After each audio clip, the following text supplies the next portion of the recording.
my God, we came. We saw. We nutted in your mouth. I mean, your mom. I mean, no. And your brother. And all of your siblings and cousins and Richard. Hey guys, we missed you. How the heck is it going on? We're not going to curse for the first 4 to 9 minutes because every single one of our live streams keeps getting demonetized. We're going to make an effort to be. We said, oh well, I don't know. I hope nutting's not a bad word. I was talking about nutmeg that you have at Christmas time around the Christian holiday. That's what I meant. Snacks are safe. Peanuts have a lot of nutrition and nutmeg, they're good for you. That's what I meant. That's only good in certain amounts. Very small amount of nutmeg, and only usually in recipes. A lot of nutmeg in your mouth. Yeah, but don't eat asparagus because then the nutmeg will taste like asparagus. Your peel stink for a week. Yeah, I love asparagus though, dude. Like cooked asparagus is friggin' awesome. Yeah, you know, I love asparagus too. I like it on the grill, but I'm telling you, dude, it takes like 7 minutes. I don't know much about or the anatomy of a body, but I know that it's weird to me that if you eat that and then you pee and then it's immediately pungent and like it just takes over the bathroom. Yeah, you know. Yeah, that's like I imagine that's what the Jolly Green Giant's wiener smells like all the time. Yeah, it's not good. Like it smells like asparagus because he's a Jolly Green Giant. I got guacamole D. Yeah. See what I said? I said D. Or I could be talking about a guy named Richard. You don't know that, YouTube. Don't judge us. Oh, he was talking about Robin. Dick. Grayson Skull. Dick Skull. Dick Skull. Shit. No. Yeah, dude. I meant speaking of Grayskull, I ordered it's not here yet, but it was released from the Big Bad Toy Store. I don't know who the actual manufacturers of the figures are, but they actually did release at one point a Dolph Lundgren He-Man from the movie and Skeletor. And I was like, dude, they look. I was like, I can't wait. I know everybody like hates and craps on that movie, but dude, I love Masters of the Universe just for the corny stupidness of it. Does it actually look like Dolph? Because if it looks like Dolph, I'll buy it just because. No, dude, Dolph. It literally looks like melted ice cream. Like his face is terrible. The sculpt is awful. But because it's a cheaper version. If you spent you could get like a $70 one or a $65 one to get the better version. I was like, I'm not doing that.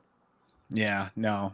Yeah, we already have a bunch of crappy looking He-Man toys, right? Like all those with his perm that goes down, and he looks exactly like the guys I check out. I mean, the guys that check out other guys on the internet.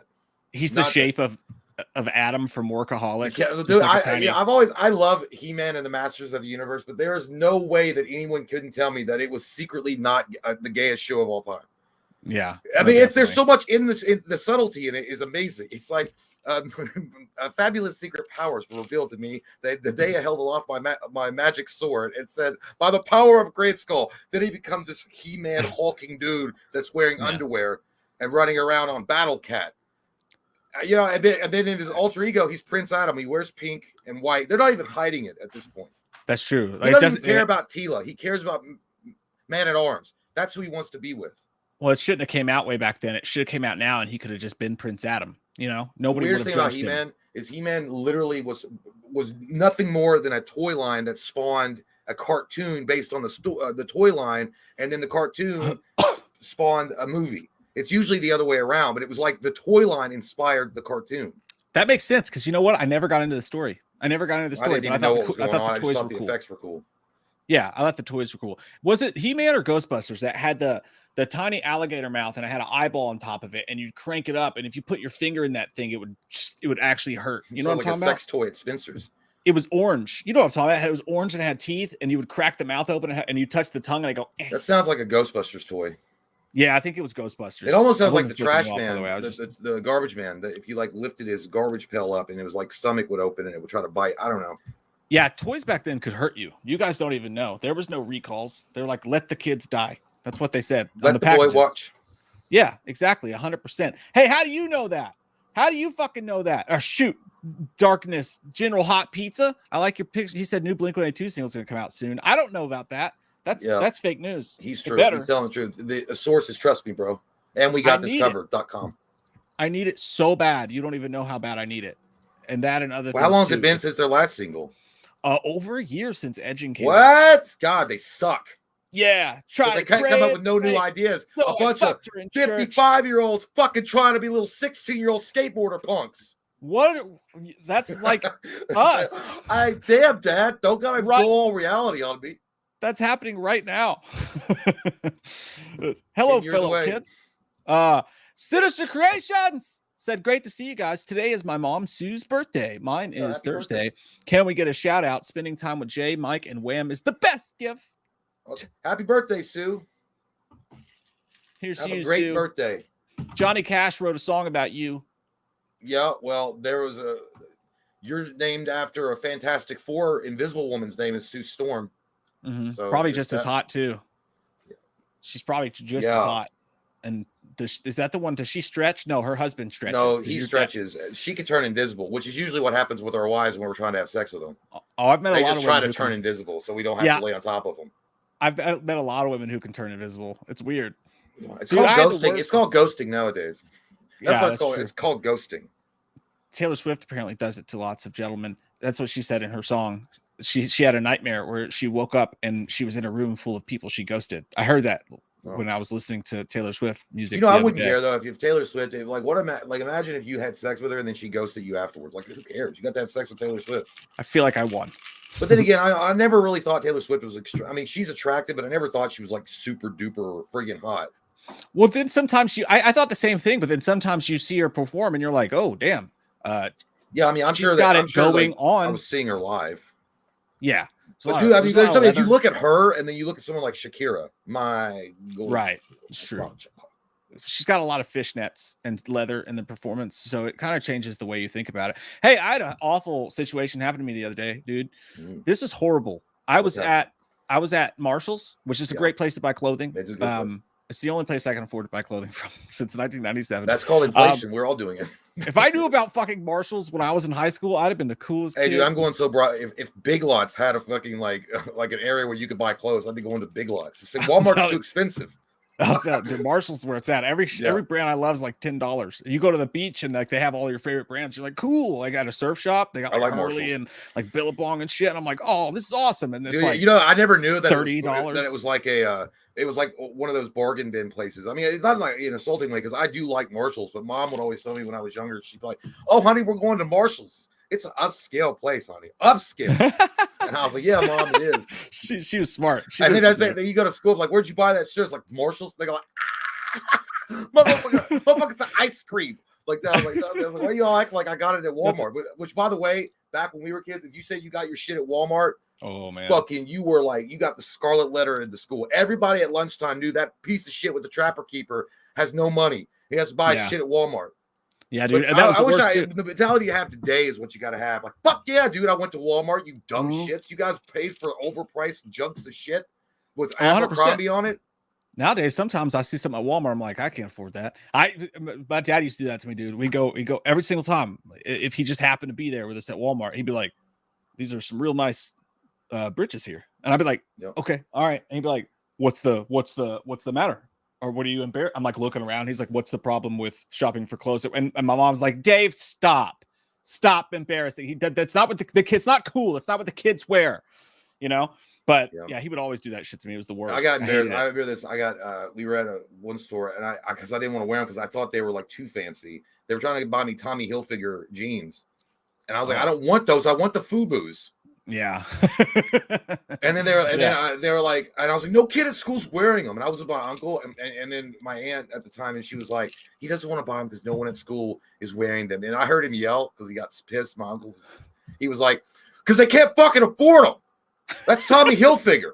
I can totally picture that shit 100%. Hey, Creasefold. Howdy, fellas. Thanks, Mike and Jay, for entertaining us as much as you do. Y'all are class. No one's ever said that about us, so we appreciate never. it. Sincerely, Jason, a.k.a. Elbow Fatfold. That's what I like to call That's what I'm going to call my wiener from now on. Elbow Fatfold. If we ever meet you, Creasefold, you come to a scare fest or something, just announce yourself so we can please finger your elbow crease. Yeah, and by the way, I love your thumbnail. I actually just did the first solo I ever did on Patreon for the Monster Squad, and that's from the Wolfman from Monster Squad. He's one of the best looking Wolfmans, period, of all time. Yeah. So you guys sign up. So all you people who are like, we like fucking Jay. I wish Mike would go away, and I wish Mike would ghost the channel. You go to fucking Patreon. I wish my down wife below. would say that about me. That we Go like there Jay. now. Jay's got a page all by himself doing Monster Squad, and everyone loved it, and it was Dude, great. I actually listened a little bit, but I was like, holy shit, I would actually unsubscribe from Patreon. If I was like, this is the kind of content that's going to come out, fuck you and your fucking asking price. Tommy Dean says, sup, gorgeous. Bad word. That means hope all is well, and y'all are enjoying yourselves. What does Loomis think about the Montreal screw job? Mike, stay pretty. I will. For you and all the other men. So, from what I remember, the Montreal screw job was not a man not paying his bill at the strip club. The Montreal screw job was Bret Hart versus Shawn Michaels.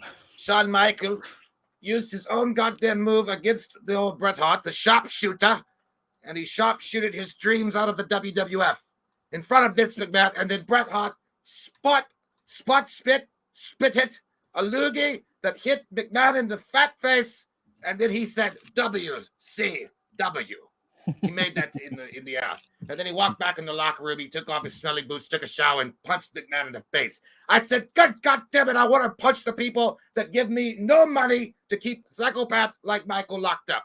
I want to punch them in the face. So good for him. Fuck the WWF.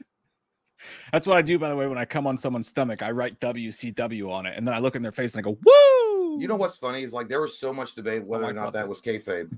And I think it's real, dude. I think it's 100% real.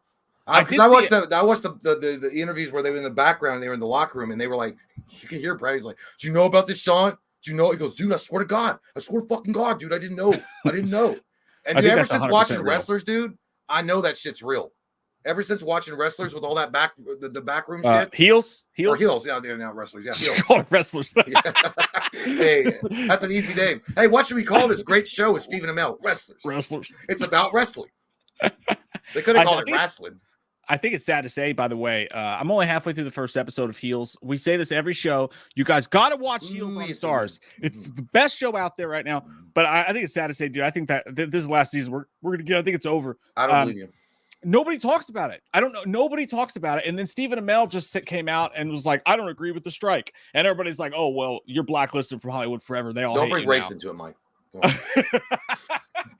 Oh no, well, no, you might be true. You might be telling the truth. There is, but here's the problem is it's on fucking Stars. Yeah. That's the problem. It's an awesome show. The concept is amazing. It's got great writing. Amazing. The acting is fucking phenomenal. Every day, every episode is all, and I fucking can't stand that it's only coming out on Friday only.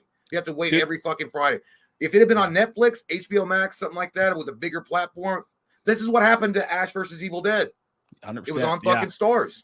Even the opening song's great. You're like crying before the show even starts. It took a little while to grow on me, but now it's in my playlist. Yeah, it gets you up, dude. It gets you going in the morning. Robin Barker, R.I.P. William Friedkin. He did die. William Friedkin just died. That happened. Director of The Exorcist, of The Guardian. By the way, if you guys want to celebrate his career, you should watch Guardian. I don't know if it's The Guardian or Guardian, early 90s movie. Scary as fuck, dude. Made me feel uncomfortable. Gave me bad dreams. Didn't like it. Yeah, William Friedkin. Yeah, what an amazing director and what a legacy to leave behind. He was an older gent, but he probably saw the new trailer for The Exorcist and said, "Come on, God, open the door. Come on, open the door. Come on, go tell it on a mountain. Come on, open the door to your." Yeah, and also Pee Wee Herman. Did we talk about Pee Wee? Yeah, we didn't talk about Pee Wee Herman. No, it's ironic because we talked about Pee Wee Herman and then he died like 3 days later. Died, yeah, because Mike was making fun of him. That's not funny at all. I did look up. He was great. I mean, I liked him. He was fucked up for what he really did. I mean, it's not like he did it in front of kids or something and nutmegged all over the place in front of children. He did it in a fucking porn theater. He was making a latte. That's what we talked about. Like, who cares? He's doing that in the port. But I did hear that they also later on found some CP on his computer. But allegedly also that he got that thrown out or lessered because it wasn't as bad as it seemed. So I don't know. Look it up for yourself. Allegedly. I don't know. Allegedly. Yeah. I don't know. Yeah. I'm not here to throw stones. I mean, unless it was, and then fuck that guy. But we don't know. We don't know, obviously. Austin! Glad to see you, Jay. Oh, nothing but love to you and yours, man. Hey, thank you, Austin. I'll give you a thumbs up like your thumbnah. Woo. You're a much more handsome man, though, so I can't do it as well. That means he wants to put his thumb in you. Wyatt Atley says, on the cock, so I can't stay for the stream, but I hope everyone here has a great evening. Hey, if you're on the cock, you're already having a great clock. Wyatt, you got to get paid, man. You stay on that cock. Yeah. Whatever gets you through the day. Whatever gets. But nice seeing you, Wyatt. Thanks for dropping by. Dude. Thanks, brother. Appreciate you. Hey, guys, guess what I got for you? Check it out, Jay. Are you ready? Mm-hmm. Oh. Playing the Congo. Banner. The jig is up. The news is out. We're squeezing our butts tight. That's what I wrote in the banner, and I read it. I sang it out loud. John Geddes. Sorry for your loss, Jay. My dad lost my dad 10 years ago in July. Thanks for all the joy you bring to us here. Appreciate you both. That's something we haven't talked about. Yeah. Well, I was going to wait till the end of the show because I didn't want to make this a heavy laden show with anything negative. But unfortunately, I did lose my father to lung cancer this past week. And so, yeah, it's been rough, man. I'm hanging in there. I'm doing what I got to do. There's also been some other shit going on. But, time marches on, dude. Time heals. And then, it's like the fucking the Patriot. Stay the course. Stay the course. But yeah, I appreciate your words, John. Thank you so much. Yeah, thanks, man. And again, just so you guys know, we made a post on Patreon, on our Patreon about it. So that's where some people know, all that stuff. But thanks, John. Thanks, John. Nighttime. Spaghetti Mask 101 says, Loomis, can you do 10 seconds of Gangster Paradise, please? Oh, let me get it. Hold on a second. Okay, wait. I got. Yeah. This is not gonna be 10 seconds. I was gonna throw you the lyrics, but you got it. Nobody loses the lyrics to this. No. There's a money and the power and the money, minute after minute, hour after hour. That's it. It's been most time. Saying prayers in the street night. No, I know. I knew the actual chorus, but I didn't want to. It's always one of those things like put on, like if you're just thinking about it in the shower, you could probably rap the whole song, but put on the spot, you're like, nah. 1, 2, 3, 4. Every Saturday night, you'd be like, flush me, Jay, flush me. I'm like, get down. Austin, thank you, my friend. He says, I ordered a high-end Green Goblin Spider-Man 1 mask, and it was delivered to the wrong house. Don't know where. Please tell me your favorite Green Goblin moment. I thought he said Gucci. Hi, AJ, you should hide that Green Goblin mask that showed up at your house that you were like, I don't know where this came from. I thought it was Austin, a gift. I was going to send it back. I was only looking at it. It's not like I opened it. My favorite Green Goblin, the Green Goblin, there's a couple, but the one that goes, you can't just throw me out. What did he say? Oh, no, wait. He's like, oh yeah, it's like come on, you just can't get rid of me. Do you know how much I've sacrificed? He was like, nobody says no to me. I think I can't remember much, honestly, off the top of my head. I'm just gonna say that one moment where when he showed up at Peter's house when they're all having Thanksgiving dinner, and he's like, oh yeah, just like that whole scene was so good. That was that badass scene when he shows up to Aunt May and she's praying and she's like, and deliver us, and then he blows up and he goes, finish it. And she's like, from evil. sounds like Billy Gillespie, the old UK coach. Shut it. Shut up. Oh man. Michael Pardon says, why? Because he's gotta. Says maybe Thundercats could be gay too. I mean, maybe. I don't know. Lino, is that his name? Lino? He kind of, could be. Hey man, that's what you got to think about too. Like today, it's all accepted, and which is amazing and everything. But like back in the day, the 70s, 80s, 90s, there was a whole bunch of people fucking, and like we didn't know about it. And I'd like to go back and be like, hey, can you let us know if you guys were fucking now because it's accepted? Because I want to know. Well, and Thundercats were a bunch of pussies running around. So yeah, you'll say that. You'll say that. Mercurio 80, good to see you, buddy. Says, hey guys, what horror franchise would you remake from scratch, and who would you cast? I mean, you could do Halloween. You could at this point, but maybe not. I think I'd pick just because it's not been done right forever, and I think it's time to do it. Well, it's tied. It would be either Hellraiser or it would be Nightmare on Elm Street. I think Nightmare on Elm Street would benefit from an honest-to-God, great reboot with great writing, great directors, great backing and support. And they tried it with Jackie Earle Haley, and again, he gets unneeded hate. He really does. It just was a terrible fucking script, terrible CGI effects, awful acting pretty much throughout the entire movie. And it was weird on the tone. Like, you didn't even know like how it was supposed to, because they made him too, like, you could sympathize with him in some way. It was kind of like that Bundy thing. Didn't they do the Bundy thing with Zac Efron? And you kind of felt bad for him. And he's like, he was a fucking murderer. He's a piece of shit. So yeah, I think that Nightmare on Elm Street. And Nightmare on Elm Street's the absolute answer. I would do that as well. And I would probably cast, just off the top of my head, there's so many good choices. Cillian Murphy would be a great one. I'm going to say Michael Shannon is my pick. I like that one. And actually, Michael Shannon plays anyone else. Or the dude that did, dude, I swear that dude, Matt Dillon would be a really good Freddy Krueger. I was thinking Matt Damon at first. I was like, what? We bought his not him, not that one child. Matt Damon. I could watch Matt Dillon. Was it Matt Dillon? Wasn't he the one that did the house that Jack built? Yeah. Dude, as creepy and weird that he was in that. Yeah, dude. That would fucking work for me, dude. I would like that a lot. Alan Pedley, what's up, dude? He looks like he has a rap album and also a punk rock album. He just seems like a cool dude. Happy Monday, gents. Autumn is upon us, dude. It is. It is, man. We're getting so close, and I love the way that he said that. He reminds me of an old medieval folk that run up on the road like, happy Monday, gents. Autumn is upon us. Hear the moon call. Tally ho. And he keeps on going, is the bar this way? I must lay with the winch tonight, for I am parched.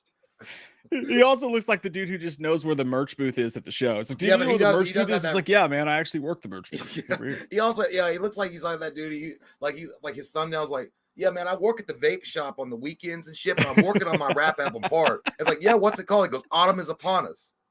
That's a dope rap album, that's the dopest rap album ever. I'm fucking into that. Yeah. Autumn is upon us. No, I got one of these fucking dude. Peach, God, it's so good. Anyways, yeah. So speaking of which, we will let you lead us, like that Jimmy Eat World song is. Love let you lead us away. That's not the right lyrics at all. But check this out. Tonight's the night we're gonna fuck. That's what we're doing tonight, my friends. Dimension Films. And there's a fuckload of movies in here. So what I did was there's like fucking like 50 some movies in here. But there's a lot of really easy ones. So I'm not too worried about going over. We'll be a little bit quick. But I went ahead and took the initiative, and I went back to some of our other tier lists for movies that we've talked about multiple times, and I just put them in their place. So just to set the stage, this is a lot of the fucking movies that Dimension Films has made over the years, and I went ahead and put these in. You will see these in previous streams, and I even left a couple that we let the crowd vote on still to be in the list to really decide. But some obvious ones: Scream's an all-timer, we know that, we've talked about it. Dusk Till Dawn is an all-timer, right? We know that, we've talked about it. Scary Movies, where we put that in all-timer status when we had that in our last in our horror comedy stream. On the Real Awesome version, we got Halloween, Rob Zombie's 2009. That's where we always put it before. No sense in doing it again now. 14 away, it went there. Scary Movie 2. And if I remember correctly, we put Scary Movie 2 in Real Awesome instead of all-timer, even though it's just as funny as Scary Movie, just because it wasn't the original, just that little knockoff, you know?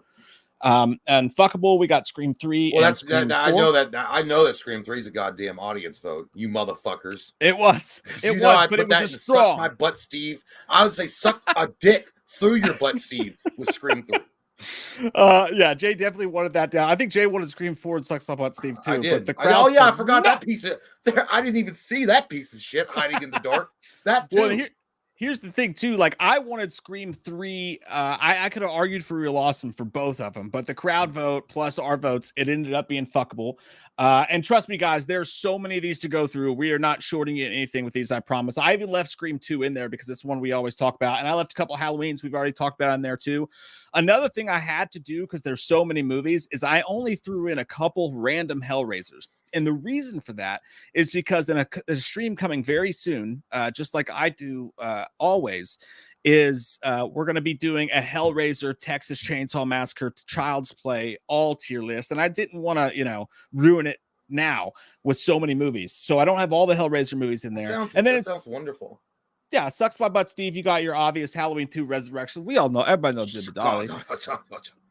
There's no question there. No question there. So to show you guys who don't know how we do it, we will get started real quick. I'm going to pick a random one fucking clown. I love Remember that Clown? movie, dude. I fucking love that movie, dude. Clown. I actually did like that movie quite a bit. I've actually watched that movie. Yeah, dude. I actually bought that movie and watched it. I thought it was really good. I didn't, and it was horrific too. The fact there's something about the idea that you can't get this off your body, and then like the clown suit, and then that it's becoming part of your skin, and it's like eating it, and then you imagine that, like, holy shit. My wife always said I was a clown, but now I'm really becoming one. and then you become like this demonic entity that wants to fucking eat people. Holy shit. It sounds like the government. But and it was but to me it's real awesome. But I know that people probably generally would put it to fuckable. But I would put it real awesome. I think it's one of those unheralded gems that you got to really look for in a collection. I actually put it in real awesome as well myself, but just to show you guys, if you haven't been here with us on to do the show, to show you guys how we do it. When Jay and I don't agree on something, we put it to a vote for you. And for us, clown is either real awesome or effable. That looks like Jared Leto's first year in prison with all that's just dry cum on his face. This is actually the Ayer cut of what Joker actually looked like before the tattoos. I agree with you, by the way. I thought Clown was awesome. That being said, I've only watched it once. I don't remember it too well, but I do remember so good. They had the nutsock marbles, huge marbles. They did to actually have the clown in like a. If I remember it correctly, it wasn't like a Chuck E. Cheese, but it was like a playpen, place. Yeah, like a kid's space, and like trying to eat kids and shit. He did. Like, he ate one of them. Yeah, so it was like I respect that you guys had the guts to do that. But what we do is we let you guys vote on it while we move on to the next one. So go ahead and vote on that. And next up, we'll do. How about? Oh man, how about this one? I think we've talked about this before, but it's the instant one. It's all timer. Get it to the top. Get to the chopper. Get it to the top. Go to your home. Well, it's actually really interesting about this movie. The ending for this movie was different from the Stephen King short story, and Stephen King himself said he was jealous that he couldn't come up with that ending. Like he said, the ending to the movie was insanely better than his actual ending that was in the novel, and that's like speaking volumes, dude, from an author like Stephen King. Dude, it's like it's so emotionally charged, and it gets you into it right away. Then again, Thomas Jane is so fucking great too as a lead. Come on, guys. It's an all fucking timer. Y'all's got Shermanator showing up at the grocery store, being Sherman. No doubt about it, dude. It's Thomas Jane doing what he does best, which is being an awesome, underrated fucking actor. He plays such a good dad in this movie. Miss Carmody's one of the greatest horror villains of all time. Those things were scary on a low level when they would pop up inside the grocery store, and also scary on a large level when you go outside. And just one of the most crushing, fucked up horror endings of all time. The Mist is easily an all-timer. Well, stick it in. Yeah, stick it in, Greg. Like I remember when those monsters were coming out through the mist, it actually reminded me of like a low level, like Cloverfield. Like they didn't show too much of the big monsters; you just see shadows of them. But you're like, "Holy fuck! I want to go party with you. I want to party with you."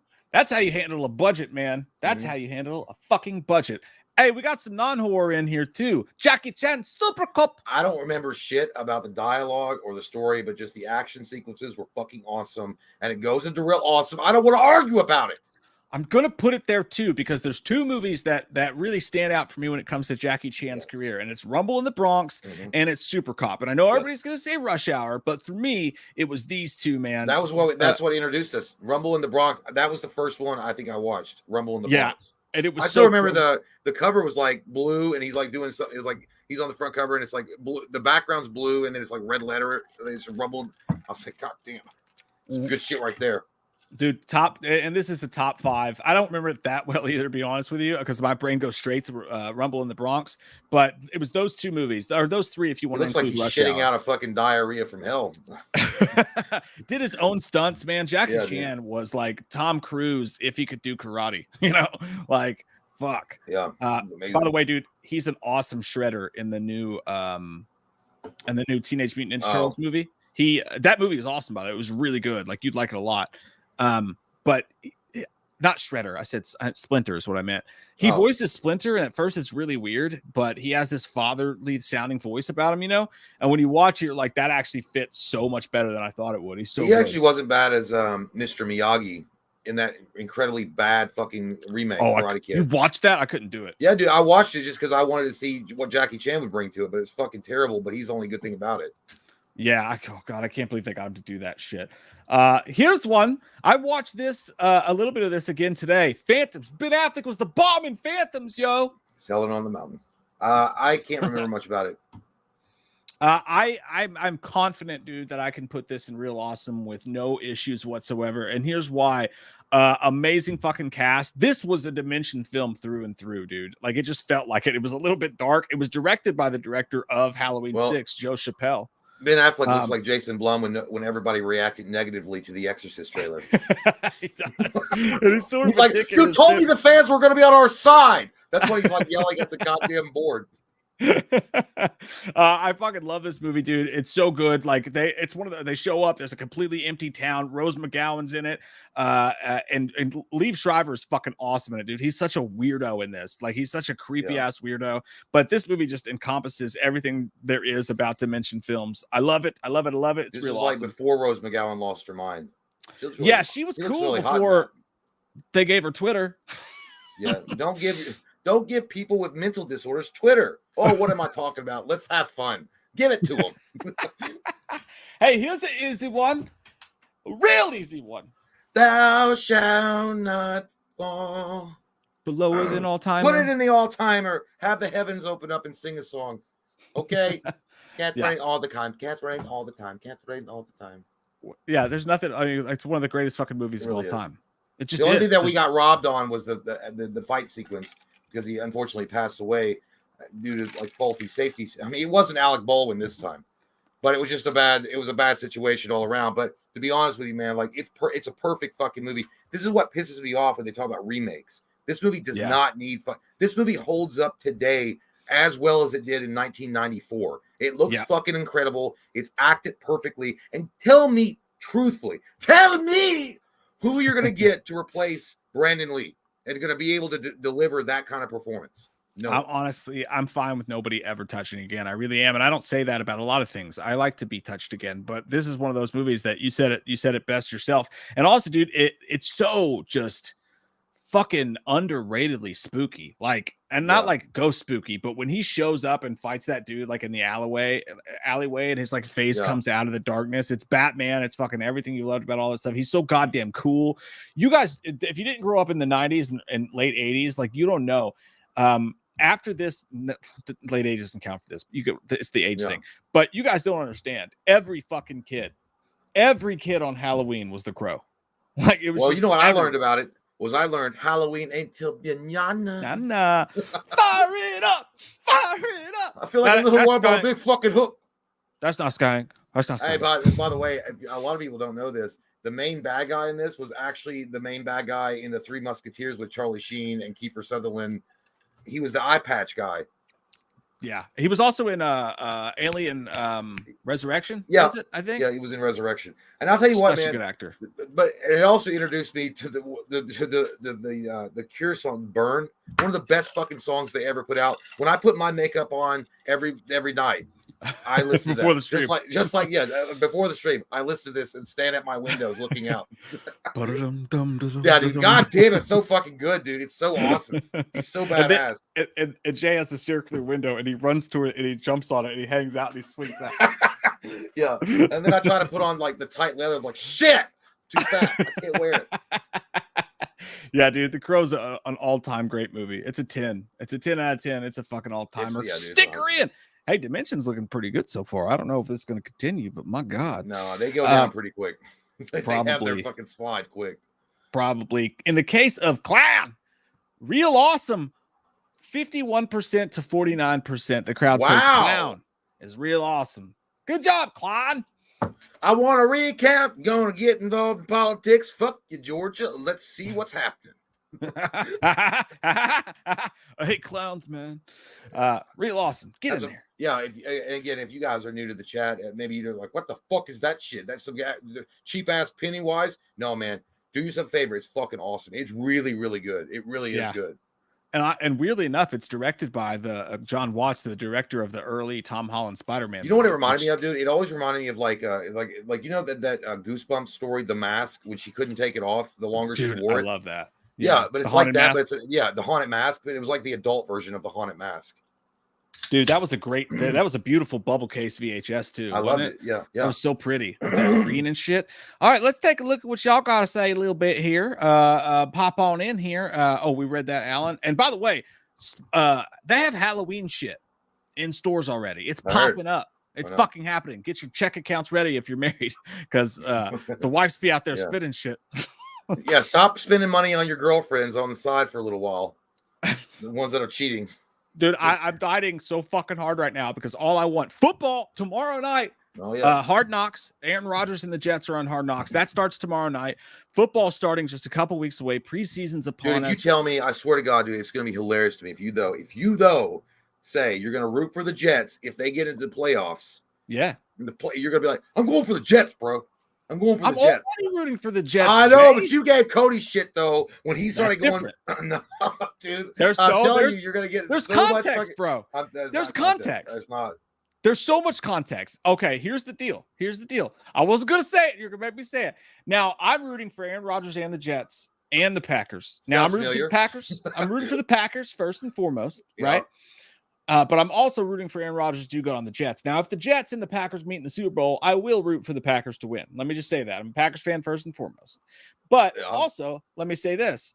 The reason I was giving Cody shit is because he was like, fuck Tom Brady. I don't even like him all year long. I remember. I know. And then the Patriots sucked and the Buccaneers got in the Super Bowl. And all of a sudden, Cody's like, dude, he's just the greatest of all time. I can't wait to see him win. And I was like, dude, you shit on him all year long. And now you're rooting for him nowadays in the Super Bowl. That was the difference. All right. I don't know, Mike. I guess we'll go to the fans and let them decide. Fans, what do you think? Because it's a bold move, Cotton. Let's see what they think. You can root for both. You can. Actually. I would do it. Tiffany Hoffman says, "Do you guys still work your regular jobs?" I still suck dick in the alleyways every night.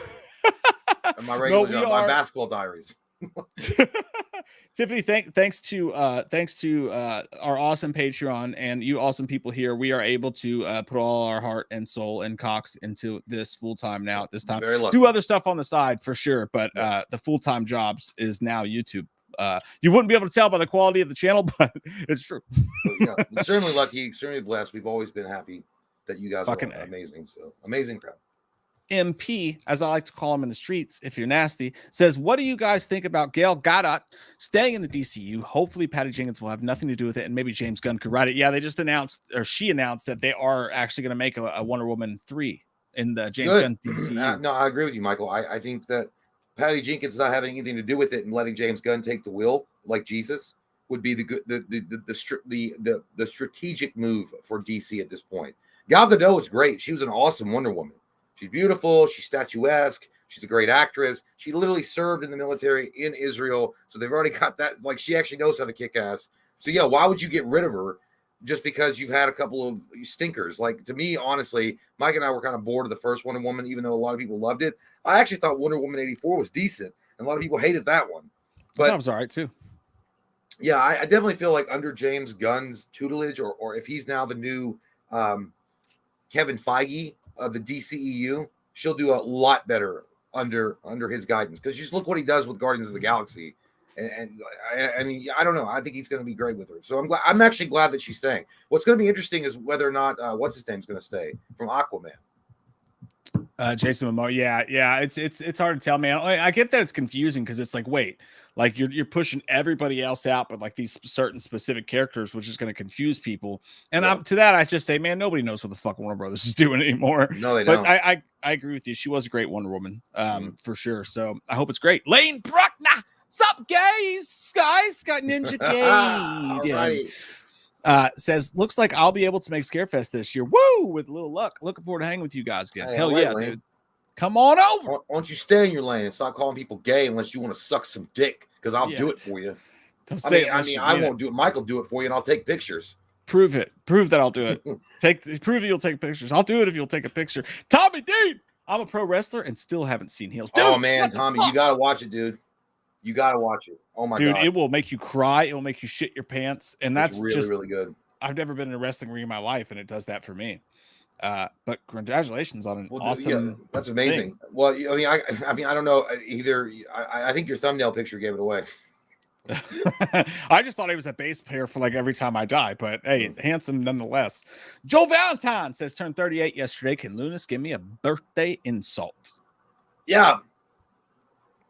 Fuck you. And your birthday. Go up. You're almost 40 years old. Stop donating 2 assholes on the internet. I'm almost 38. Bat Beast with the big dicks. Hey guys, had to stop by and show some love. Jay, I still got you in my prayers. I love you, bro. Keep your head up and you'll come out stronger in this. Appreciate that, Babbies. Thank you, man. Really appreciate your thoughts and prayers.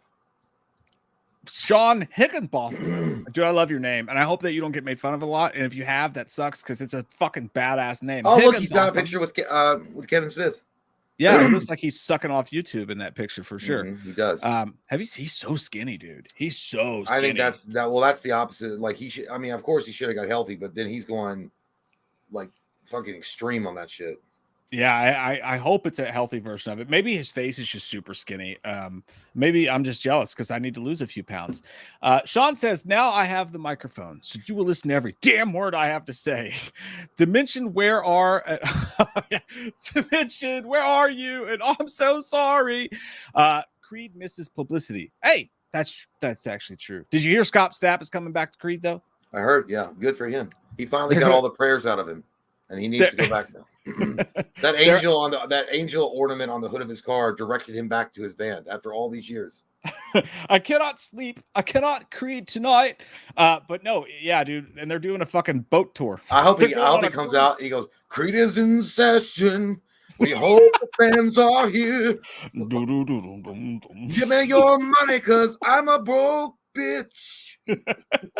Mercurio 80 says, so sorry for your loss, Jay. My dad died when I was 6. Sorry to hear that, Mercurio. Thank you, man. Thank you. Yeah, it's never easy, no matter what age, but I appreciate you, dude. Thank you.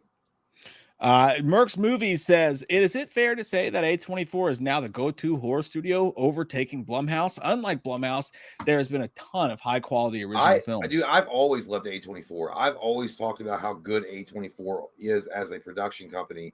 As far as them overtaking Blumhouse, listen, if Blumhouse keeps on putting out turds, it might happen. I mean, I don't know. I mean, yeah, it might happen because A24, dude, I would trust A24 with a reboot of Nightmare on Elm Street before I would trust Blumhouse. Yeah.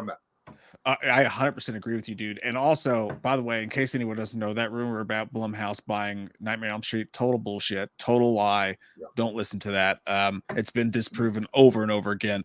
But I agree with you. I would love to see A24 do it. They are going to take part in the Jason TV show, which is going to be awesome. But yeah, dude, if you dispense turd after turd after turd, eventually you're going to get looked at as a turd dispenser. Well, you're going to lose fan faith and support. Like, yeah. I think that really what derailed them, to be honest with you. And it happens in an instance. To me personally, I think Halloween Ends really fucking derailed them. I do. I think it split the community it was kind of like, in a lot of ways, the Man of Steel or BVS for them. Once you split the fans like that and it's divisive, I mean, it might have started with Halloween Kills because the script wasn't that great. It wasn't strong. And then with Halloween Ends, they were doing a lot of crazy, weird stuff that some people liked, but others was like, you could have introduced it earlier. You could have done a lot of other things because it started out with a premise with Halloween 2018 that they didn't deliver in, or they didn't deliver on in the end of Halloween Ends. So I think that, I think it started there. I think it derailed a little bit there. And then once that happened, fans were like, I kind of lost faith a little bit. And they did. They also released other shitty movies. And then it just started stacking up.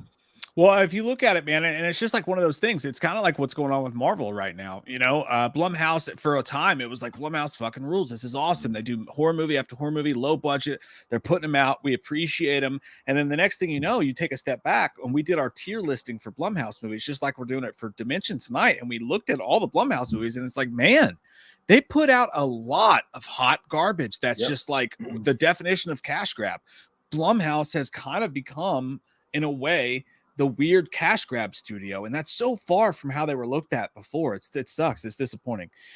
It's Goku Fam says, hey guys, this isn't much, but I just wanted to say thank you all for the amazing content. This $5 doesn't compare to the amount of love I have for you. Hey dude, Hey, we just man, appreciate you being $5, here, man. $5 or 5 cents. Who cares, man? Thank you for sticking around and helping us out. But by the way, guys, if you wouldn't mind, if you guys get a chance to, I know sometimes it's like, fuck, dude, I don't want to do nothing except watch you dumb dildos make me laugh.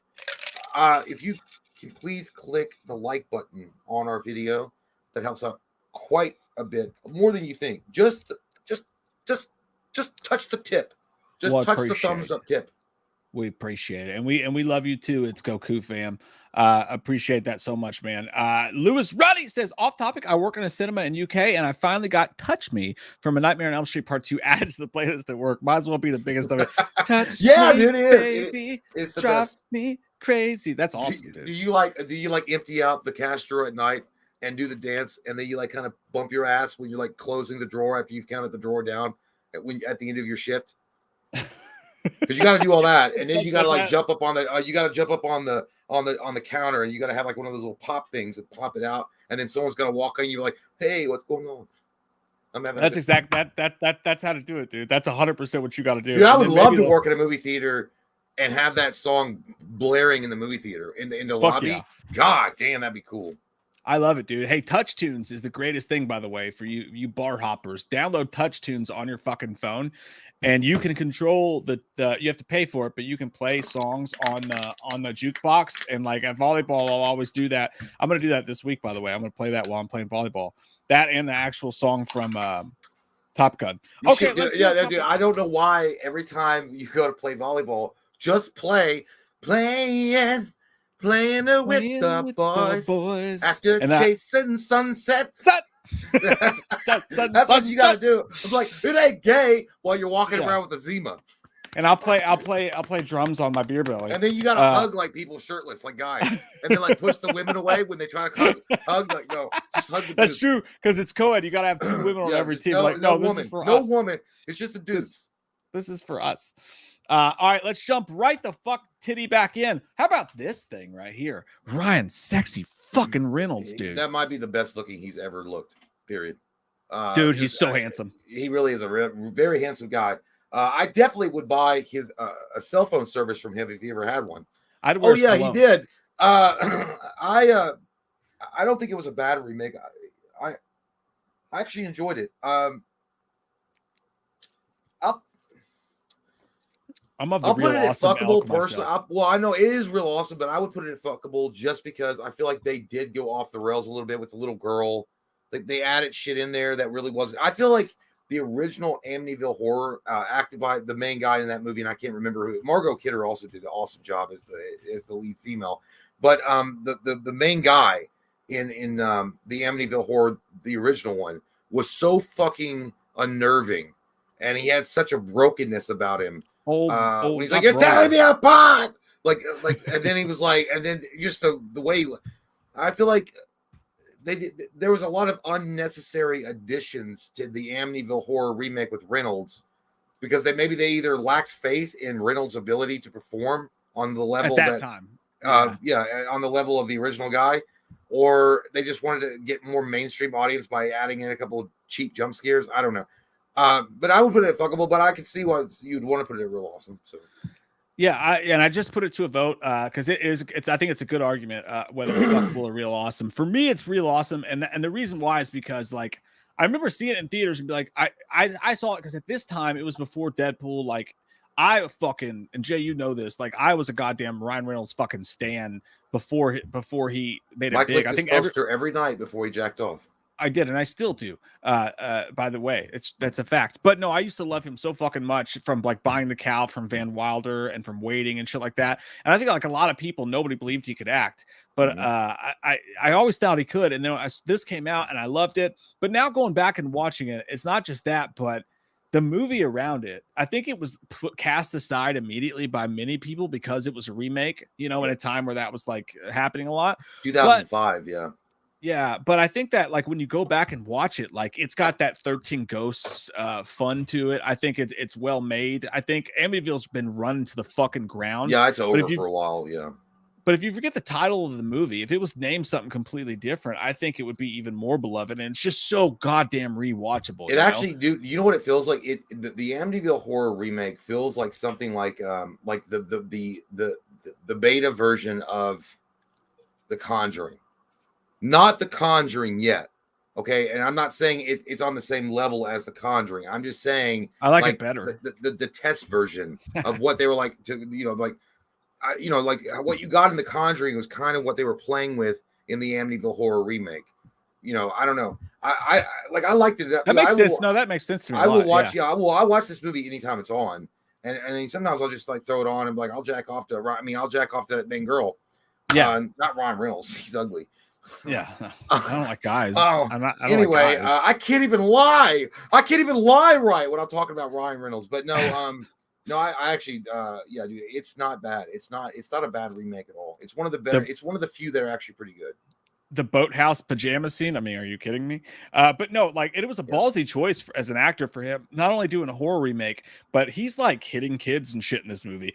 Like he's playing the fucking asshole who goes crazy and starts trying to kill kids. But like there's the scenes when he's like cold and he's in the basement and shit's beyond the walls. Yeah. That's the kind of shit that kind of reminded me of 13 Ghosts, the better parts of that as well. Well, yeah. Well, you were right. Like a lot of people for this particular role for Ryan Reynolds, they'd only assumed that he was a comedic actor. So any kind of drama acting would be out of his wheelhouse, and he proved him wrong.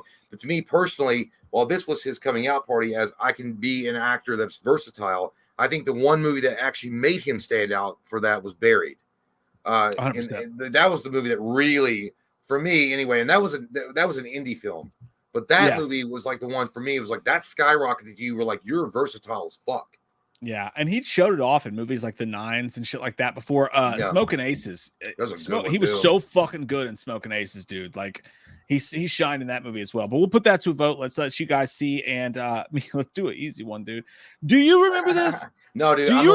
I'm gonna actually let you go on the rant because I gotta go pee because I know it's a piece of sack of shit. Okay. Fuck. I'll be back. Yeah. Okay. Fair, my friend. Guys, I put all the children. Not all of them, but I put a lot of the children of the corny cops into this. And let me just say that this is the worst fucking one. If there were a tier beneath Sucks My Butt Steve, if there were a tier of Burn in Hell, you fucking piece of hot shit, I cannot believe that this is actually considered a fucking movie. It should be considered a toilet with a turd in it, and not just any toilet, not a Walmart toilet, not a Kmart toilet, not a Marshall's toilet. This is a fucking middle of a goddamn Fish concert fucking porta potty turd and a fucking toilet. This movie should be banished from the earth. God, strike it down immediately. How dare you fucking insult our intelligence by let this be a thing? Disgusting hot dog piece of fucking ass that this movie is. Children of the Corn 666 Isaac's Return, for those listening on the podcast.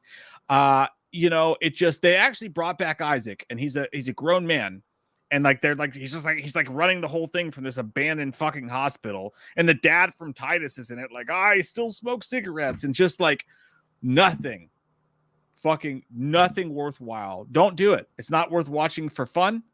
It's not worth hate watching. It's just don't let it exist. Burn it. Burn it like you mean it. Put it in Sucks My Butt Steve and fucking keep it there.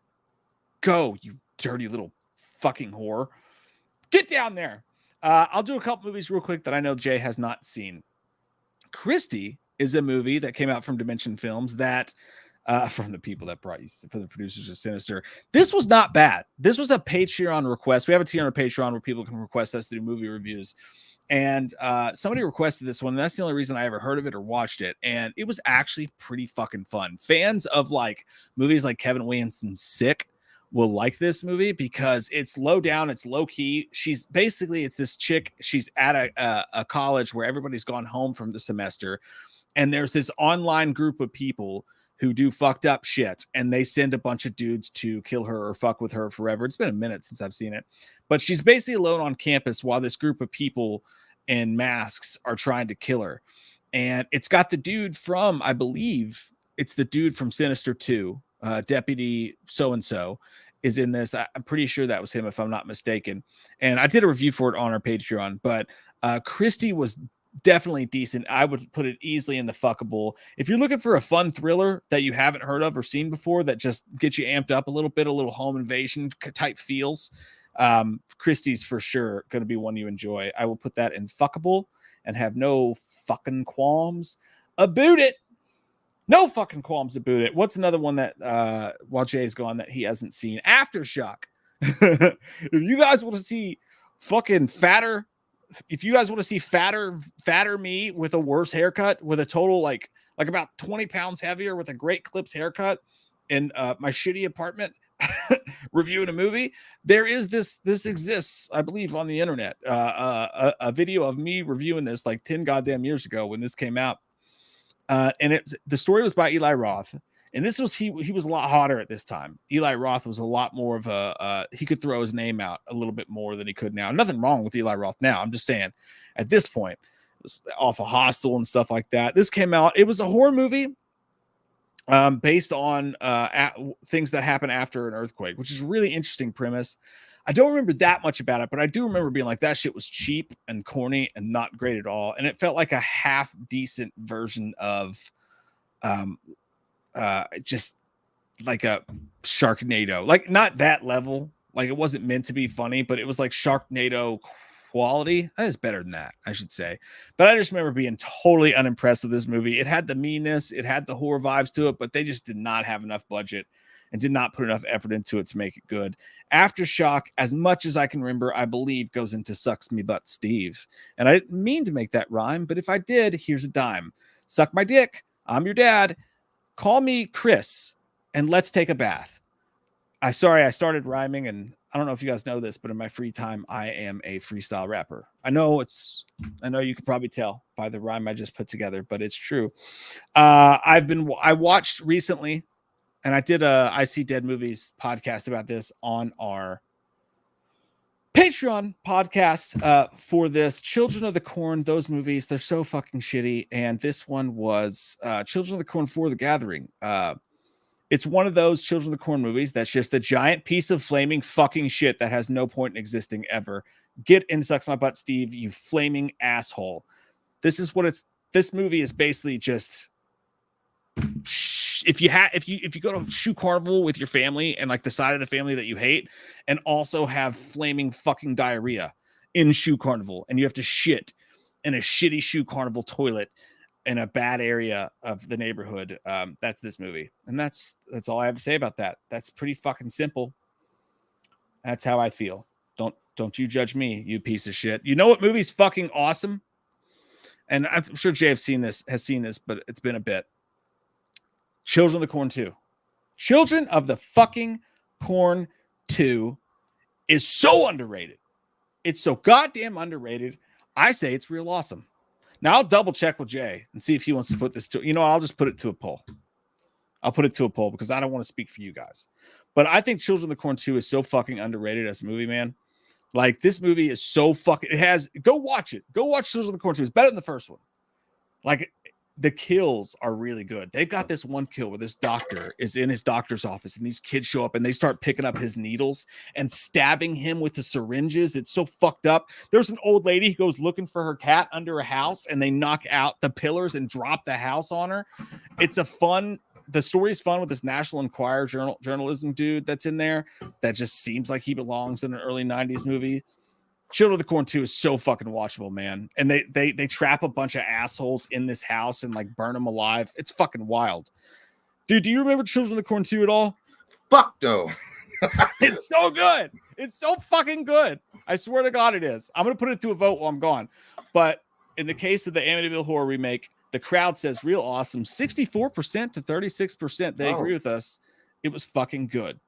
Hey, some respect on this eve for Amityville Horror. Let me throw it up there. Dude, I thought you were gonna go full screen, dude. Nobody saw it, but I literally have a hole in my crotchal regions. Nobody saw it though, so it's good. It's too small to see. You have to have a microscope from outer space, but it's fine. Will you show it to me later, just for fun? Yeah, I will. Thanks. I'll pull your dick out of it and suck it. Okay. That's what we do. And then and then the background music is going to be "I Kissed a Girl" while I show it to you. And I liked it. Yeah. Amityville Horror goes in real awesome. I don't want to be a dictator, so I'm going to put Children of the Corn 2 to a vote for you guys who have seen it. No, I do. I literally don't remember it. That's like one of those you can use universal power and do it. If I don't know it, like it's. Yeah, I know it, but I saw some people in the audience saying "effable." I don't want to. I don't. You know, I love it, but I know I'm kind of fucked up and weird. So I'll put it to that. While I'm gone, do you want to catch us up on the super titties? Where we at then? We be in the G spot. We've never been there before ever in our life. Allegedly, it's not real. That's what they say. It's real, but I don't believe them. We are at Wolf of Elm Street at 8:26. All right. Okay, I got it. All right. Be right back, my friends. All right.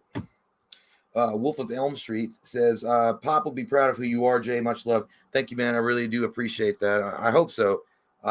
He was a hell of a fighter, man. He hung in as long as he could, but I appreciate it, man. Thank you so much for your kind words. Bat still says, hey guys, who would you all cast as Mr. Freeze? Like an actual, honest to God, really well done Mr. Freeze. Because Mr. Freeze, a lot of people unfortunately only know Mr. Freeze as what Arnold, and I love Arnold, but that cartoony bullshit that they did him they did so much injustice to that character. Mr. Freeze is one of the most amazing villains that Batman has, in my opinion. He really is. There's so many levels to Mr. Freeze.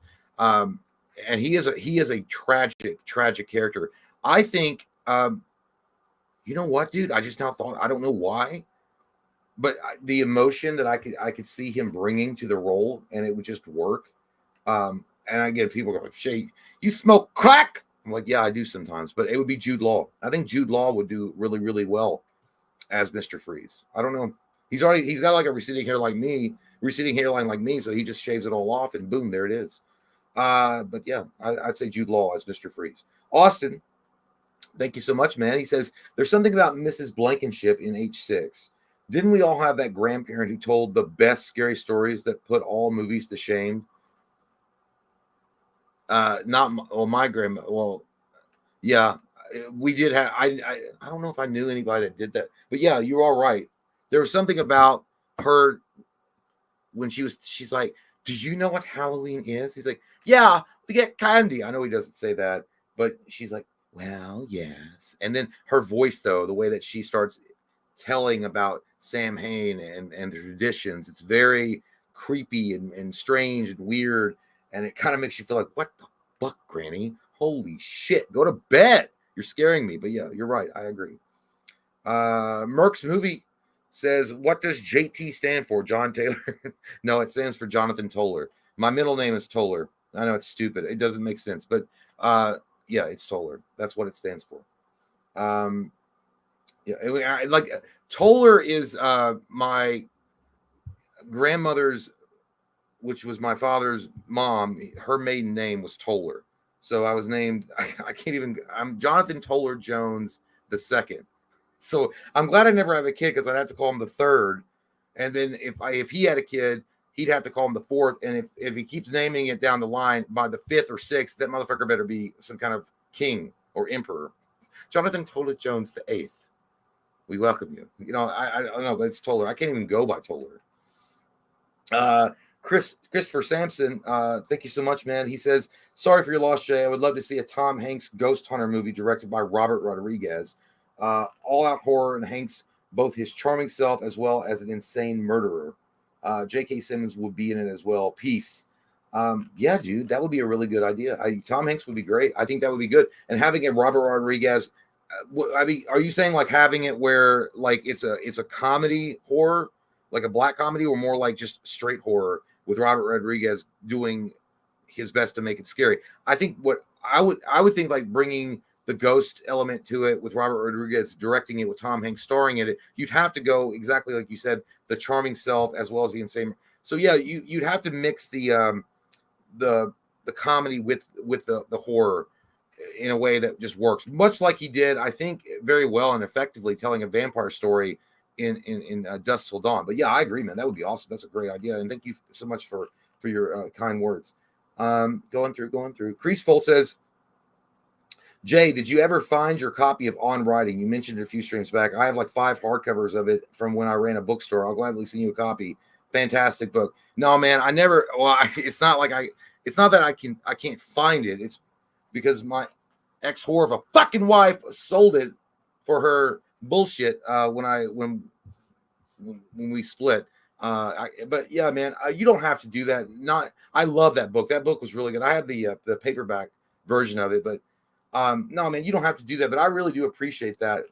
Thank you so much. But it's okay. And I can't believe you ran a bookstore, dude. To me, that's cool. I would run it like Ray stands and raise a call like he does in Ghostbusters 2. If I had a bookstore, I don't know. I'm weird like that. But thank you though. Thank you for the offer, Crease. Moving through. Daniel Torres, thank you so much. Says, so ready for football too, Mike. Chargers fan here. I think this could be our year. Last year was brutal, but I love both y'all. Stay strong, Jay. Thank you, man.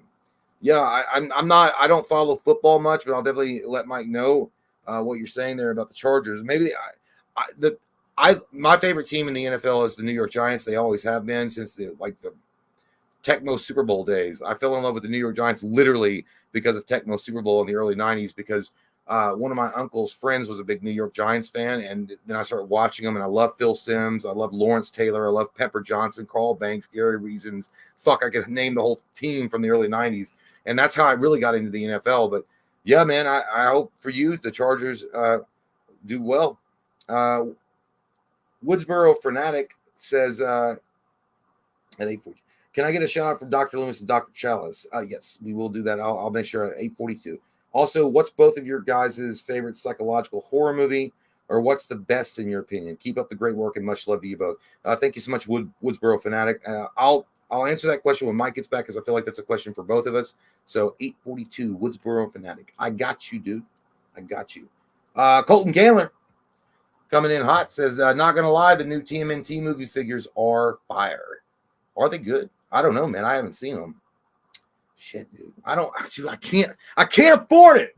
Every time they come up with new fucking awesome figures, like I got to have, and like then I'm running out of fucking room and I'm running out of money. It's like I can't keep affording it. But yeah, dude, I don't know. Shit, dude. I don't even want to look at them now. If they're awesome, I want to get them, and I can't. But I'm actually really happy with what I liked the NECA version of the TMNT from the original movies, so I'm happy with what I got. I'm just I gotta get Toka and Razor, I don't know. Yeah, Toka and Reza, I think. I got to get those and I'll be satisfied. But because I've got Super Shredder from TMNT 2 from the 90s. And then I've got the original 4 Turtles from the original movie from the late 80s. I've got Casey Jones, Splinter, and I got a couple of Foot Soldiers. So I'm really satisfied with what I have. And I did see, and it sucked to it. My eyes betrayed me. I saw the Turtles. They also NECA also released TMNT Turtles from Secret of the Ooze, and I wanted those. I was like, you can't have, okay? Shit, it made me mad. So I got to be careful. But yeah, dude, I can't look at those. But I'm glad they're fire. Mr. Macadamian, everybody loves nuts, says, can't stay tonight, but I can't wait to watch this while working tomorrow. Stu lives, you're a liar. Roman swap bodies using movie tricks he learned. Just saying, stop with your bullshit, Mr. Macadamian. You stick to nuts, not the conspiracy theories here, sir. This isn't Reddit. By the way, I will say, maybe he does, maybe he doesn't. I'm not the Scream guy, but I will say, Mike's back now. So at 8:42, Woodsboro Fanatic wanted a shout out from Dr. Loomis and Dr. Chalice, but he also wanted your guys' favorite psychological horror movie, or what's the best in your opinion. 8:42. Well, let me find it here. I'm almost there. Woodsboro Fanatic. I got you, sir. That's a tough, and there's probably a better answer for this. Just because I'm on the spot, I'm going to say 7 because I feel like that there's a lot of psychological horror underratedly that goes on in that. So I will say 7 for sure. What was yours? Man, I didn't pick it yet, but now I'm mad at you. But okay, you know what? I'm gonna go out on a limb here, and you're right. There's probably a million times better fucking horror films that fuck with your brainstem than what I'm gonna say here. and some would say, Chase, that's not a horror movie because you're a piece of shit. It's what, but I'm gonna say The Butterfly Effect. Oh no, that counts. Yeah, that totally counts. I like it. Dude, that fucked me up. The Butterfly Effect. Like, I think the part that really fucked me up is when he goes back and then he like grabs the bomb out of the mailbox and he's paraplegic. And like there was something about that. And then when he goes back one more time, and I think I don't know if it was the original ending or the theatrical ending or whatever. When he chokes as a baby, he chokes himself in the fucking womb. That's fucked up. I'll say. That's fucked up, man. As far as the Dr. Chalice, I'd love to go to Woodsboro at some point. There's a lot of hot moms in Woodsboro, and you never seen it in the Scream series. You never seen a doctor, and I've thought several times myself about going to Woodsboro and going to that bar that they're in Scream 5, and tell them to turn those goddamn TVs off first off, and then ask any of the core 4. I know it's probably illegal for my age group, but I've never discriminated women for their age, and I'd like to take Jenna Ortega out for a couple Boilermakers. I would say Woodsboro fanatic. So you fantasize about emulating the life of 2 dickless assholes that got obsessed with horror movies and wanted to stab people with a goddamn mask they got from CVS with their dicks. You know what I will say to you? How about you be a fanatic of finding a job? That might be the best thing for you to do with both fanatic. Stop worrying about made-up fictional towns. Dude, I gotta say, I made a so I haven't why isn't the thing popping up? Where'd it go? Where did you go, my lovely? Oh. Okay. I want to know where do you go? And then he goes, where do you Hey, if me and Mike ever went into wrestling for real and we were a tag team, that would be our fucking come out music. Because where do you go? My move would be the nozzler, and when I did, I'd be like, "Nozzled you, my friend." Yeah, I would take Mike's head, and I'd be like, "Oh, here it comes!" And I would throw him. We would throw the guy into the corner, and I would take Mike's head, and I would throw into the guy's crotch. The guzzler! He's doing the guzzler! It's over, ladies and gentlemen. That man will never walk again because he does such a good job. And then I would act like I'm taking pictures. By the way, dude, I haven't had a drink in quite a minute, right? So I my ears are hot right now. I'm feeling 2 sheets to the wind, and I feel like goddamn Wolverine. I've had nothing but drinks since my dad died, and so I feel like goddamn Logan. That's fair. I said I asked for beer. Is this beer? It sounds like piss. It smells like piss. That's because we piss in it. But yeah, I made this last one, and you have, when you get to the last of the bottle, you're like, well, I can either make like half a drink or make a really strong one. And I was like, fuck it. So I'm probably gonna die. But no. How about this thing, dude? How about throw a comedy in there? This is from Dimension. All of a sudden, Senseless with Marlon Wayans and David Spade. I can't remember it.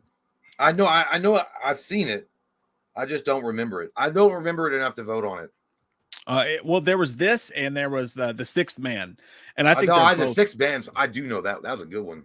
Yeah, I put this right up there with Sixth Man, dude. I think it's fucking hilarious, man. I'll make the executive decision on it. I'll put it in Real Awesome. It's that fucking good, dude. You know how confident they were. Literally, one of the reviewers said a laugh riot, and they misspelled laugh because they didn't care. Rotten Tomatoes just does not have the rules to get in anymore that they used to, which they still haven't accepted us. So I guess that's not exactly because we true. suck, and they don't want us. They don't want our shitty opinions. You know what I tell myself? I say, I don't even want to be on Rotten Tomatoes. Bunch of stiffs. And then you get mad. Guys. You're like, God damn it, why is Lee McCoy on there? In the case of Children of the Corn 2, you guys said, fuck you, Mike. It's fuckable. 68% to 32%. So that's where that one goes.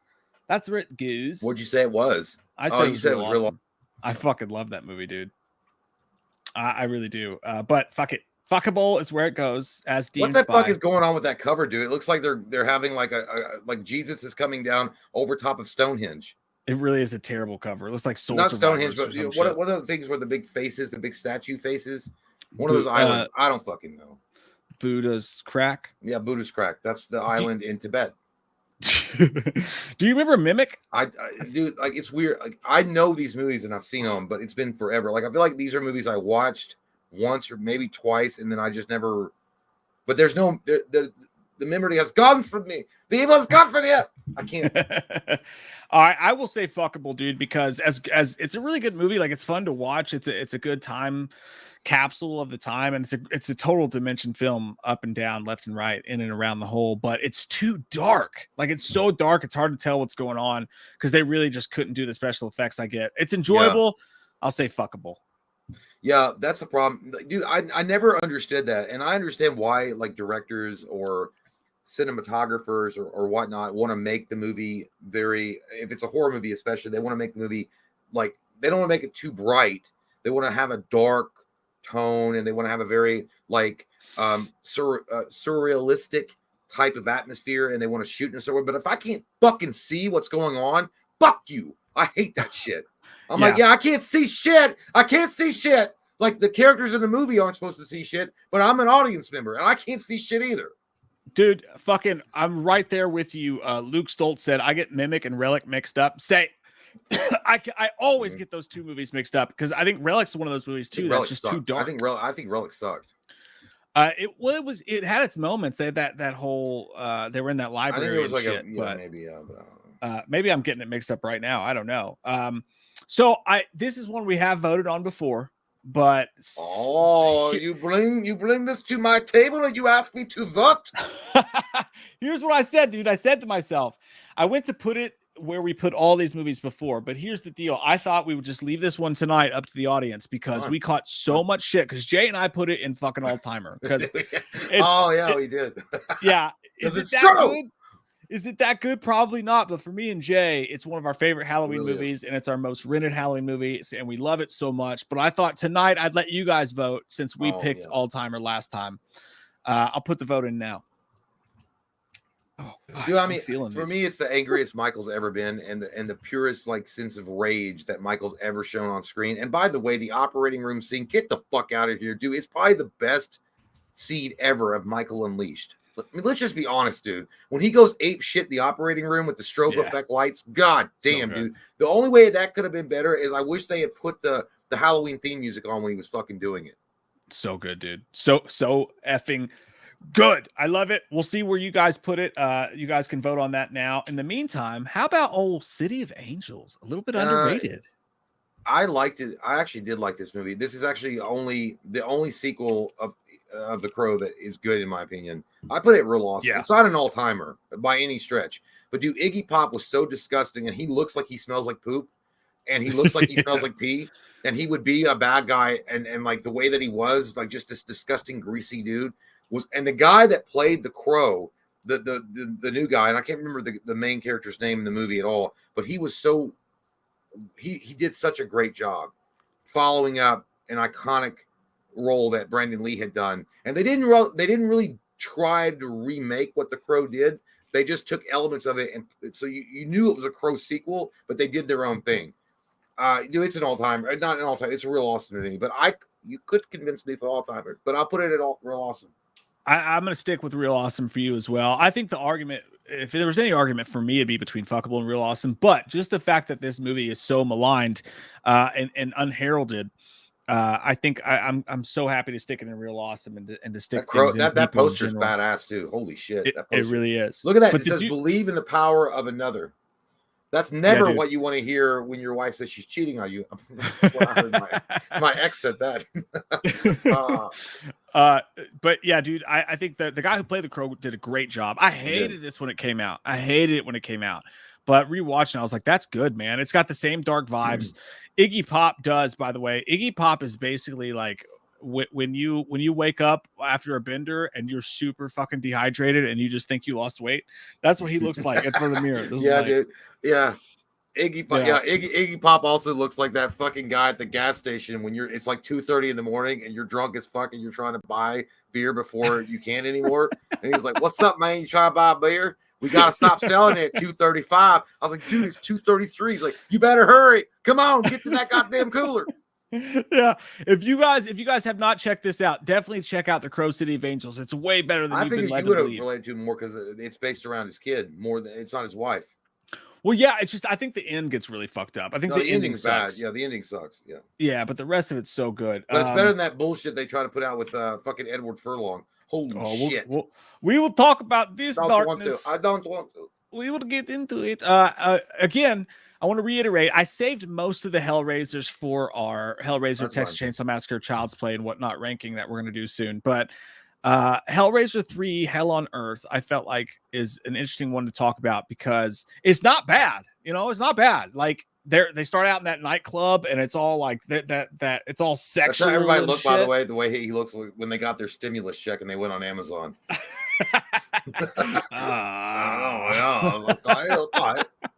But this one brought out the Cenobites it's a classic Dimension film, by the way, because like it took something that took itself seriously and it basically made it mass fodder.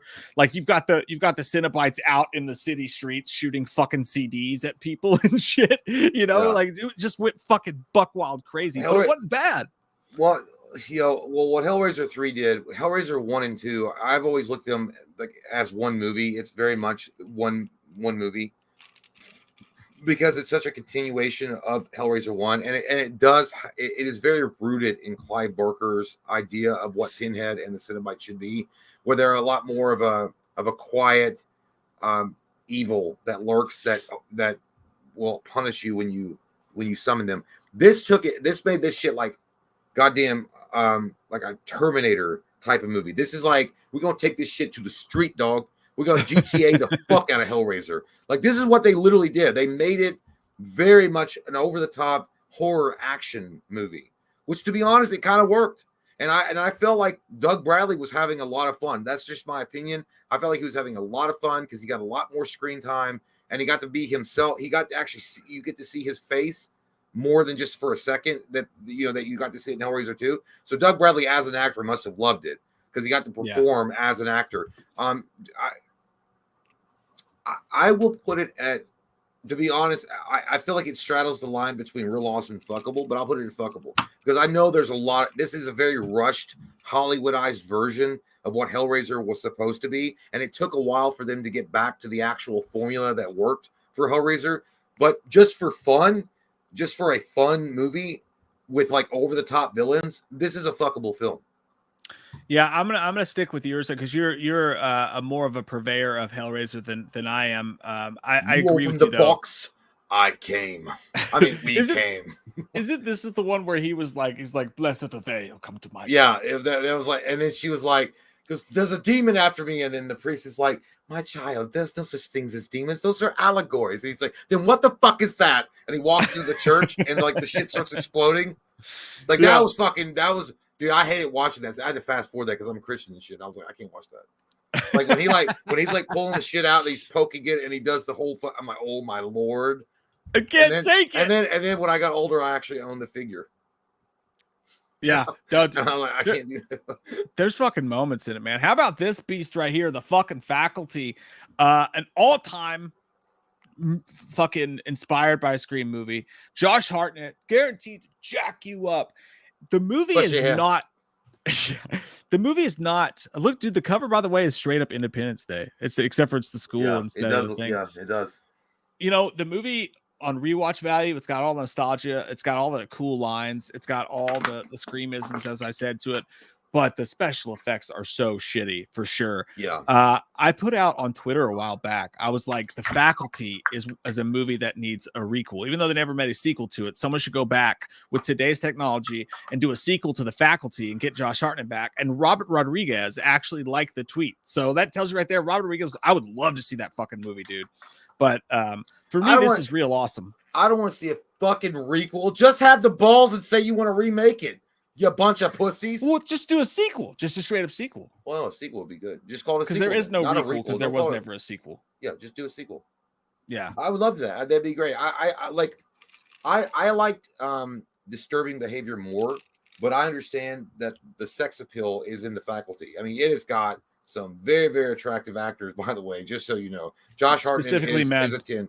Famke Jensen or whatever her name is for the teacher. Famke? Yeah. Famke. God, love it.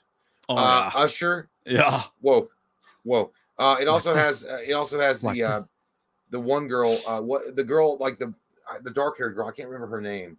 The new student. She wasn't she from Fast and the Furious? No crust. Yeah. Oh yeah, Jordan. What's her fucking name? Jordania Brewster. Jordana Brewster. Yeah. She was hot too. But anyway, but it is actually very well acted. It's a great movie, man. It's like and Robert it does have an encapsulated feel of the 90s, like the high school feeling and vibe is there. I don't know. I put it real awesome, but I could see it being all. Yeah, I think my love for it's an all timer, but I think as a movie, when you go back and rewatch it, it's still real awesome because the effects were so bad and there were so many like tiny little plot holes and stuff like that. But I still love the fuck out of this movie, dude. What a time capsule of a movie! What does he say? He's like, when he's getting high, it's like let him geek out or whatever. He's like, let him fucking tweak. Let him tweak, bro. Let him fucking tweak. Yeah, it's fucking great. And it's crazy. Josh Hartnett was filming that at the same time as H2O.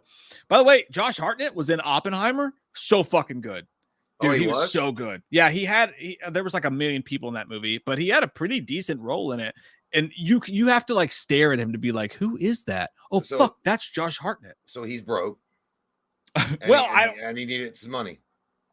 Well, it's hard to tell because like I'll say this, man. He did a movie. He's done a couple VOD movies that like nobody watched. There's one called Most Wanted that he's the star of, and it's so fucking good, and he's so good in it.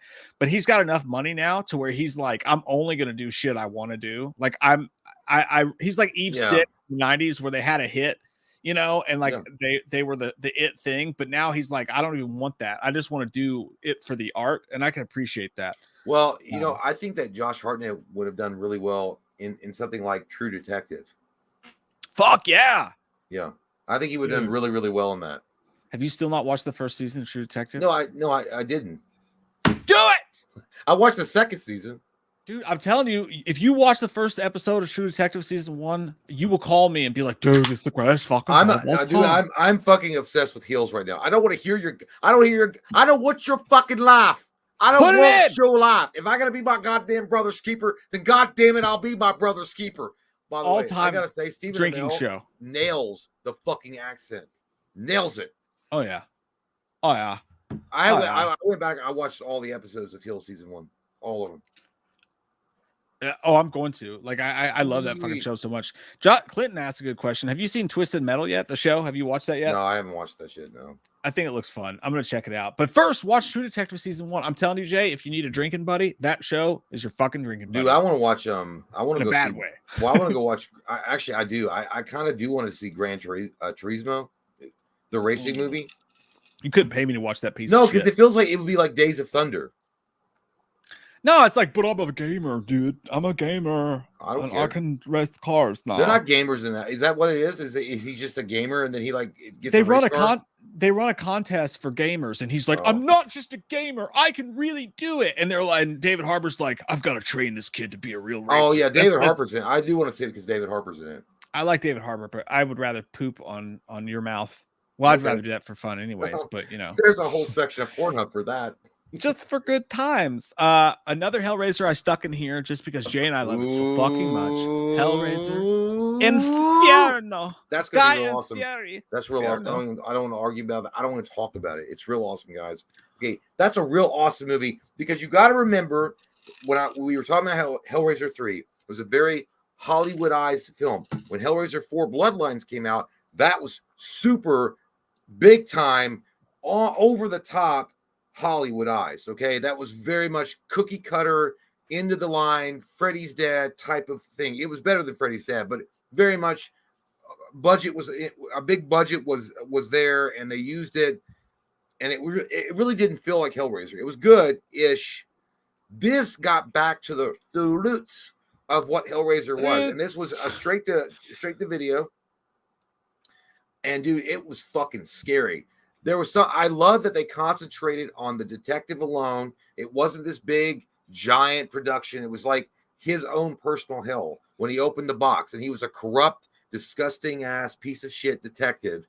And you go through, you see it through the POV of someone that opened the box and then slowly succumbing to the effects of the box and being taken into hell. The psychological manipulation that Pinhead does to its victims because you know, they deserve it. I mean, a lot of the time, because the ones that open the box generally are people that are sadists, or they're like they're sinners already, so they're drawn to the box because they can't get enough satisfaction from earthly pleasures anymore. And I love the idea that this is like showing you what Pinhead would do on a case by case situation. I thought it was fucking great, dude. That's why I hope that in the future they take something like Hellraiser Inferno and they use it as a blueprint, and we get like a TV show, like a Tales from the Crypt with Pinhead, and it's like each individual case.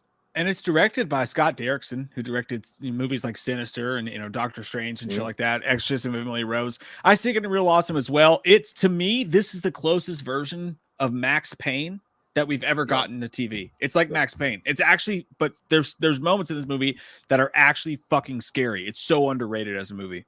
I think so. Sticker in, Jim.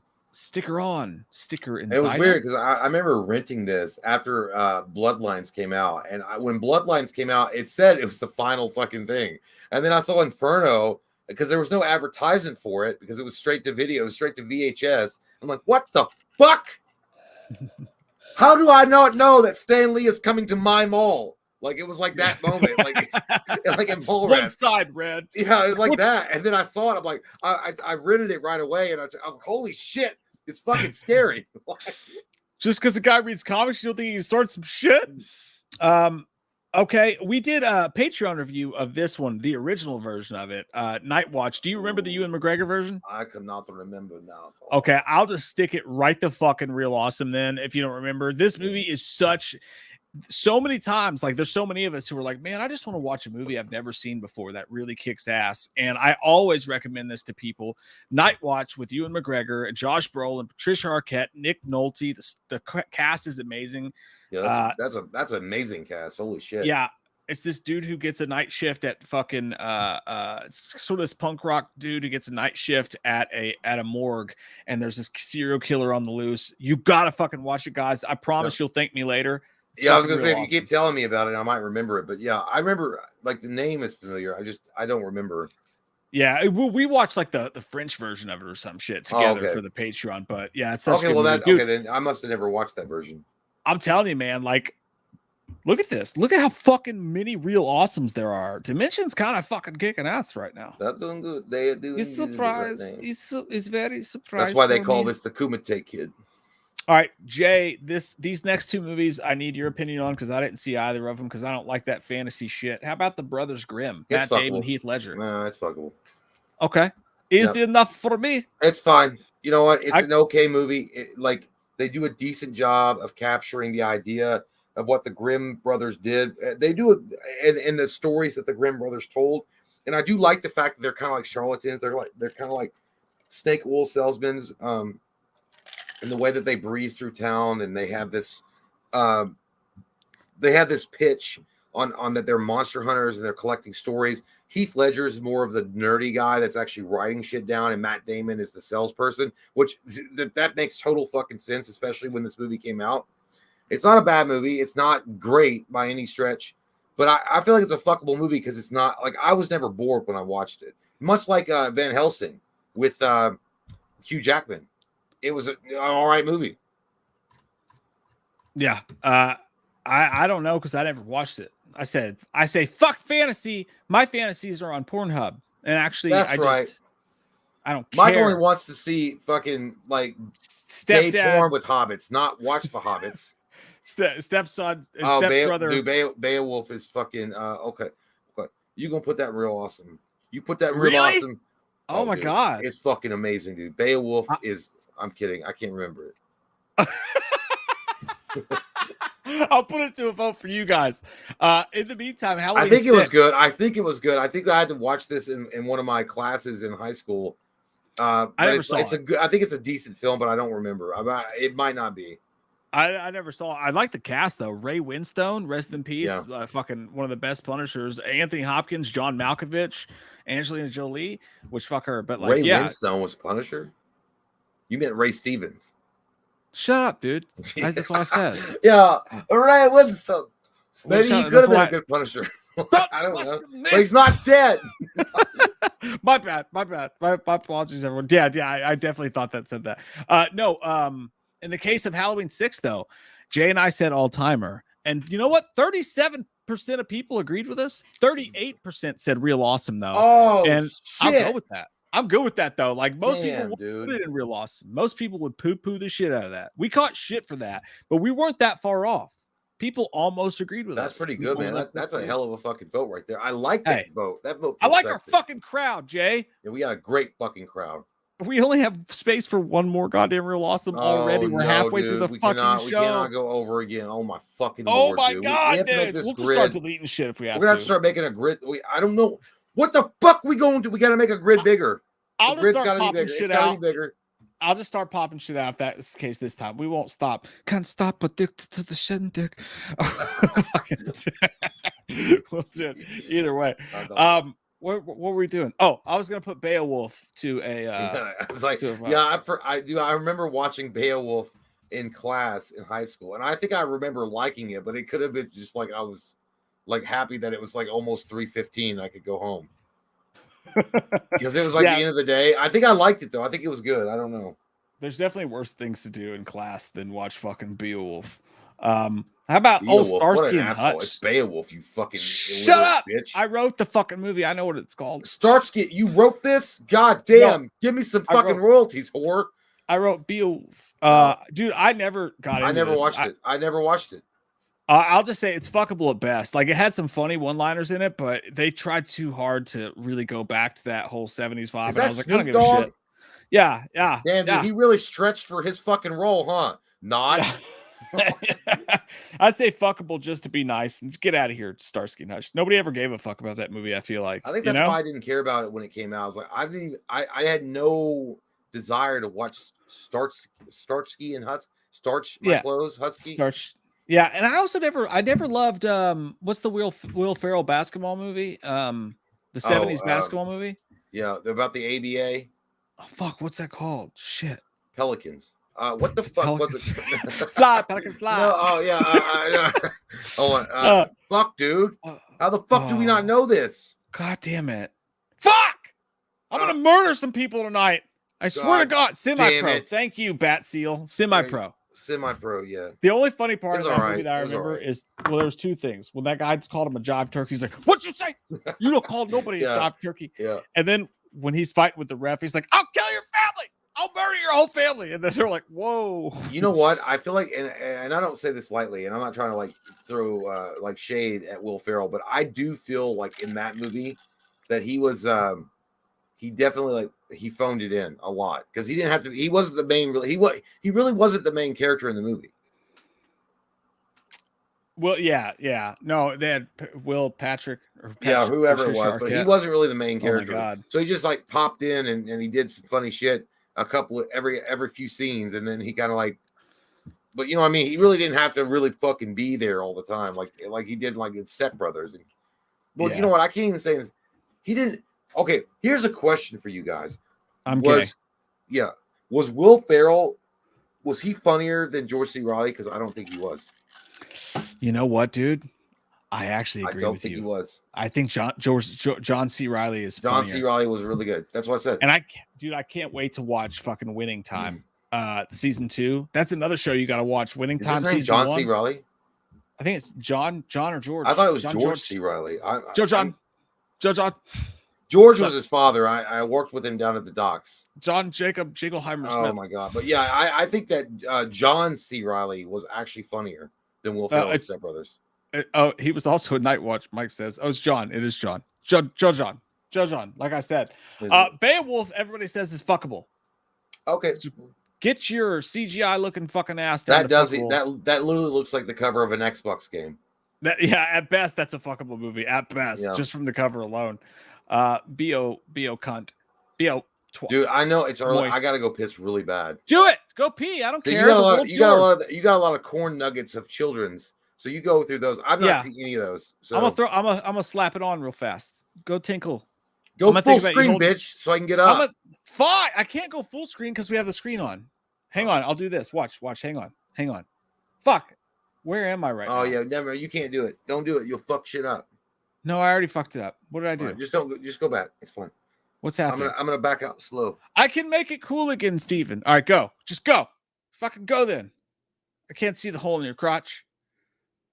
Okay, so Wow. I like to apologize ahead of time if I am not on my game tonight. Again, I don't think I've had a drink since when Jay came up to the house last week and all that stuff was going on, and it's go- it's getting it's rolling through me. I can't.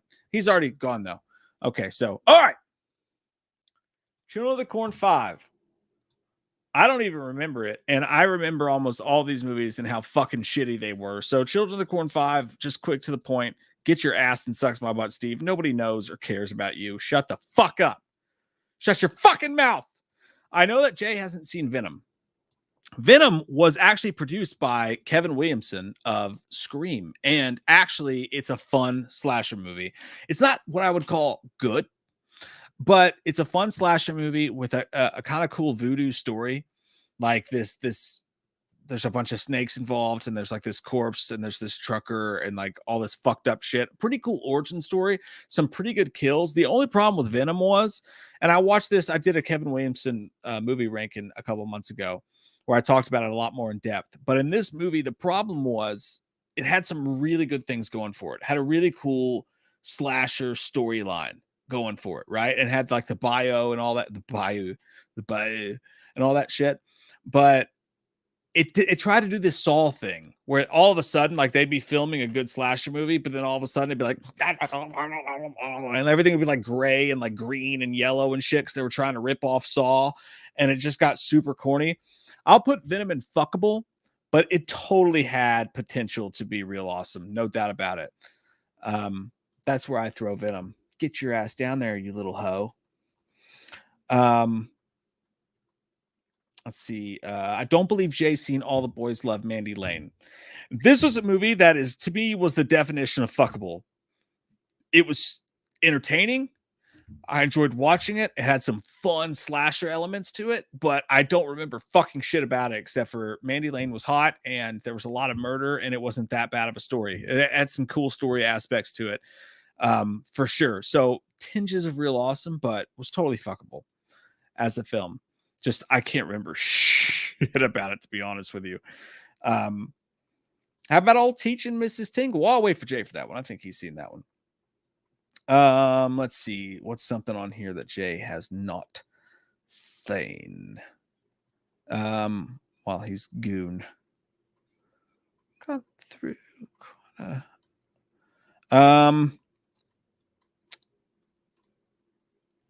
I don't know. I'll ask him when he comes back, but I'm pretty sure it's at least been a while since he's seen Cursed. Cursed was a Wes Craven movie that was entertaining as shit. And it had so many Scream vibes to it, you know, from fucking Joshua Jackson, Christina Ricci being in there. It could have been an amazing movie. Like it could have been really an amazing werewolf movie. And you could see in this movie how it could have been a huge hit in the Scream universe that was going on back then. It had some great one-liners. It had some awesome script moments in it, and it was hip as fuck. It had some really cool moments, some interesting cast members. But at the end of the day, you could see the Weinsteins went into this and just fucking ripped it apart and just force fucked all this awful shit into the movie and terrible ass CGI. It's one of those movies that definitely deserves a director's cut. And rest in peace, Wes Craven. He put his heart and soul into this fucking movie. And there's moments where you can tell, and he just got dicked again by Dimension and by the Weinsteins. This could have been a great fucking movie. At the end of the day, I put it as fuckable. I really do. But this movie should have been real awesome. This movie had just a hint of all-timer in it. If the original vision could have been seen, but the terrible CGI, the awful, terrible editing by them just fucking his movie apart, takes it just down to fuckable. Probably the one movie on this list of fuckable movies that has the most potential to have been something great. I love it. I enjoy watching it, but I can't put it any higher than fuckable if we're being honest with each other. Joe John Jackson.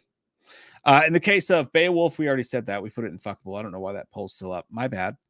Sorry about that. What's up, Dave McCrae? You sound like you're from London. That guy's going to be a great fucking Freddy Krueger. I think he's going to kill it. I'm so proud of Dave for all the shit that he's doing over there. That guy's that guy's the real deal. He's a good dude. He's a good fucking dude. He's a good fucking voice actor, and he's a half decent kisser, if we're being honest with each other, at least. Jay, I see you. Now I can hear you. Hey, buddy. Oh, you were talking about. I thought you said Chris Nelson. I saw Dave McRae popped in there. I was like, that guy sounds and looks good as Freddy Krueger. Not many people could pull it off. Yeah, Dave McRae is really good. Yeah, you guys should check that shit out. He haunted my dreams before, anyways. You know, I'd be dreaming. I'm like, oh, Dave McRae's here. Yeah, he's trying. Every time I heard his voice, I was like, is this a pillow or another man's voice? I don't know. I can't tell. Tell. I'm so confused right now. Okay, now I'm gonna make your face big while I go pee in the toilet. Okay. Hey, we're at Colton Candler, by the way, at 8:44 p.m. Oh, okay. Oh, cool. This is getting so full. No, we already did that one. Oh, excuse me. I'll just go fuck myself, Jay. I'll burn myself alive in the barn. You fucking don't ever tell me what I've done wrong. Oh yeah, the bitch. Go ahead. Did you do Ed Boy movies at 8:50? Shit, I've changed my battery. Why I don't. No, I didn't. Okay, well that's where we are, slut. All right, let's do that then. Let's do that. All right, I'll be right back. I'm sorry, I got a Reddit alert. I got to look at this real quick. No, if you never mind. I'll talk to you guys. All right. So Ed Boy Movies at 8:50 says, "Sup, dudes? Random question, but from last stream, I was thinking a Saw spinoff, Spiral 2, where in a slap box trap, Chris kills Will Smith, like Jason slapping that guy at the rave in Freddy vs. Jason. I think, Ed Boy, that you have single-handedly saved the Saw franchise with the redemptive arc of that storyline itself. I would totally watch that shit. Will Smith needs to have the spit smacked out of his fucking face by Chris Rock, but yes, I love it. I love that idea. Hell yes. I didn't like Spiral that much, but I would definitely watch Spiral 2 if that was the main idea. So thank you so much, Ed Boy. Your genius is on the level of Kubrick. We appreciate it. Thank you, Ed Boy. Ryder, thank you so much. No message, don't need one. Thank you. Ed Boy also says, you guys see Mobland with John Travolta. The title reminded me of Mobtown, Gotti, and Black Mass. Not sure about the film though. I don't know. I might have seen it, but I don't. I couldn't tell you with 100% accuracy that I've seen it. But I'll ask Mike. Mike might have seen it. I don't think I've seen it though.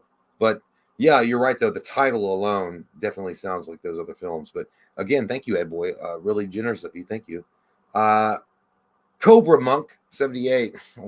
He is a holy man that will strike with the venom of a cobra and get you to Jesus. That's what a Cobra Monk is right there. What up, y'all?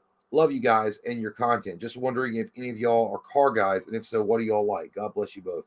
I'm not necessarily a car dude, but dude, ever since I was like a youngster, and I know it's been 1,000 years, but when I was like 12 or 13, maybe I got I never collected like micro machines or anything like that, but I remember getting this one car, like, and I think it was a micro machine, but it was called the Vector, and it was fucking amazing, dude. It was so cool looking, and at that time, I think the Vector was the fastest mass-produced car on Earth, and it was so cool. And I'm like, holy shit, this is like a Batman car. But as far as like, you know, knowing, I don't know what an engine does. What does that do? Oh, it makes the car go. That's about as far as my expertise in cars go. So I'm not exactly a car dude. But I do remember the Vector. Like, if you and I were having a conversation like, hey man, you like this or that or this particular car, I'd be like, yeah man, that's so cool. Do you know about the Vector? That's what I would do. And I would barely know about it, but I'd be like, I had a micro machine. It was awesome. But thank you, man. Thank you, Cobra Monk. Justin, thank you so much. Says, Jay, my mom passed away in January. I know your pain. Yeah, dude. It sucks at any age, like I mentioned before, and it was last week. And yeah, it's hard, dude. It's sometimes there are days where it ebbs and flows. Like that's where you're at. But Dad was he was in a lot of pain at the end, and it was a release, I think, for me and him and my family and siblings when he finally went, because there was just so much the doctors could do. Hospice was involved, and so yeah, it sucks, man. It sucks, but I think he's in a better place, and he's pain free. So, but I appreciate you, man, and thank you so much for your kind words, Justin. Going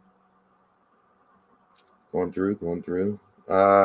Austin, man, Austin's been on fire. He said, "Yes, I'm definitely afraid of rubber spiders on strings. I'm a little sensitive about it." I guess Mike was telling you his spiel from Friday Part 5. Yeah, any spiders scare the fuck out of me. Rubber spiders on strings or regular spiders on real webs. Fuck that shit. The only exception is Spider-Man, and he's a hero. So I agree. Sean Higginbotham, this channel's amazing. Never stop. Higginbotham out. Thank you, Seacrest. We appreciate you. Thank you so much. And I'm glad that you appreciate that. That this mediocre channel is okay with you, because I don't think sometimes it is, but we appreciate you. Thank you for your kind words as well. Michael Park says, heard Five Nights at Freddy's is going to be 3 hours. Fuck that. If that's 3 goddamn hours, dude, I don't know. No way, dude. And listen, I'm not a Five Night at Freddy's kind of guy at all. Five Nights at Freddy's does sound like I don't know why. Like it sounds like a pizzeria. Five Nights at Freddy's. I don't know why that. Like when I think of Five Nights at Freddy's, I think of like some type of New York Bronx style pizzeria called Five Nights at Freddy's. Hey, yo, Freddy's got a pizza cooking up in the oven. It's going to be amazing. Stop by at Five Nights at Freddy's and get a coupon on us for 1 free pizza with any order of a large. I can't do a New York accent that well, but I do not think a 3-hour film of that movie or that franchise is going to do well at all, in my opinion. But there are a lot of fans of Five Nights at Freddy's, so who knows? But thank you, Michael. Moving along. The real Michael Miles. I don't believe you. He says, you guys look way different on stream than through your bedroom windows. Holy shit. That's fucking scary, dude. Don't you be saying that. Don't you be saying that. Go ahead and say it. I'm looking at my window right now.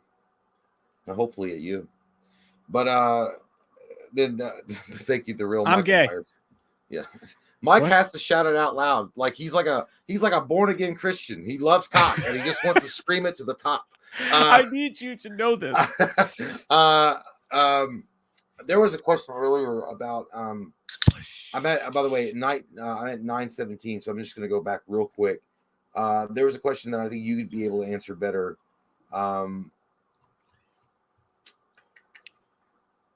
It was about a movie, I think. Oh no, it was Ed Boy Movies at 8:53 says he asked if we'd seen Mobland with John Travolta. I've never seen it. No, I never saw that either. I never saw that one. John Travolta is, I know this. John Travolta can be great, and he could be fucking awful. But just don't be a masseuse around that guy. I heard that guy's crazy. Or Deshaun Watson. Stay away from Deshaun Watson if you're massaging people. Please, it's for your own good. So I left that at 9:17 on Sinister Creations. So okay, I went way past. Oh no, I didn't. Okay, all right. Well, excuse me. I'd like to apologize for my outburst. That was actually literally the gayest burp I've ever heard. So you might be right. You keep screaming gay. Well, I'm proud of it. Hey. Yeah, it's fine. Go ahead, be proud. It's 2023, man. Yeah, I can do what I want to do. Hey, what's the matter?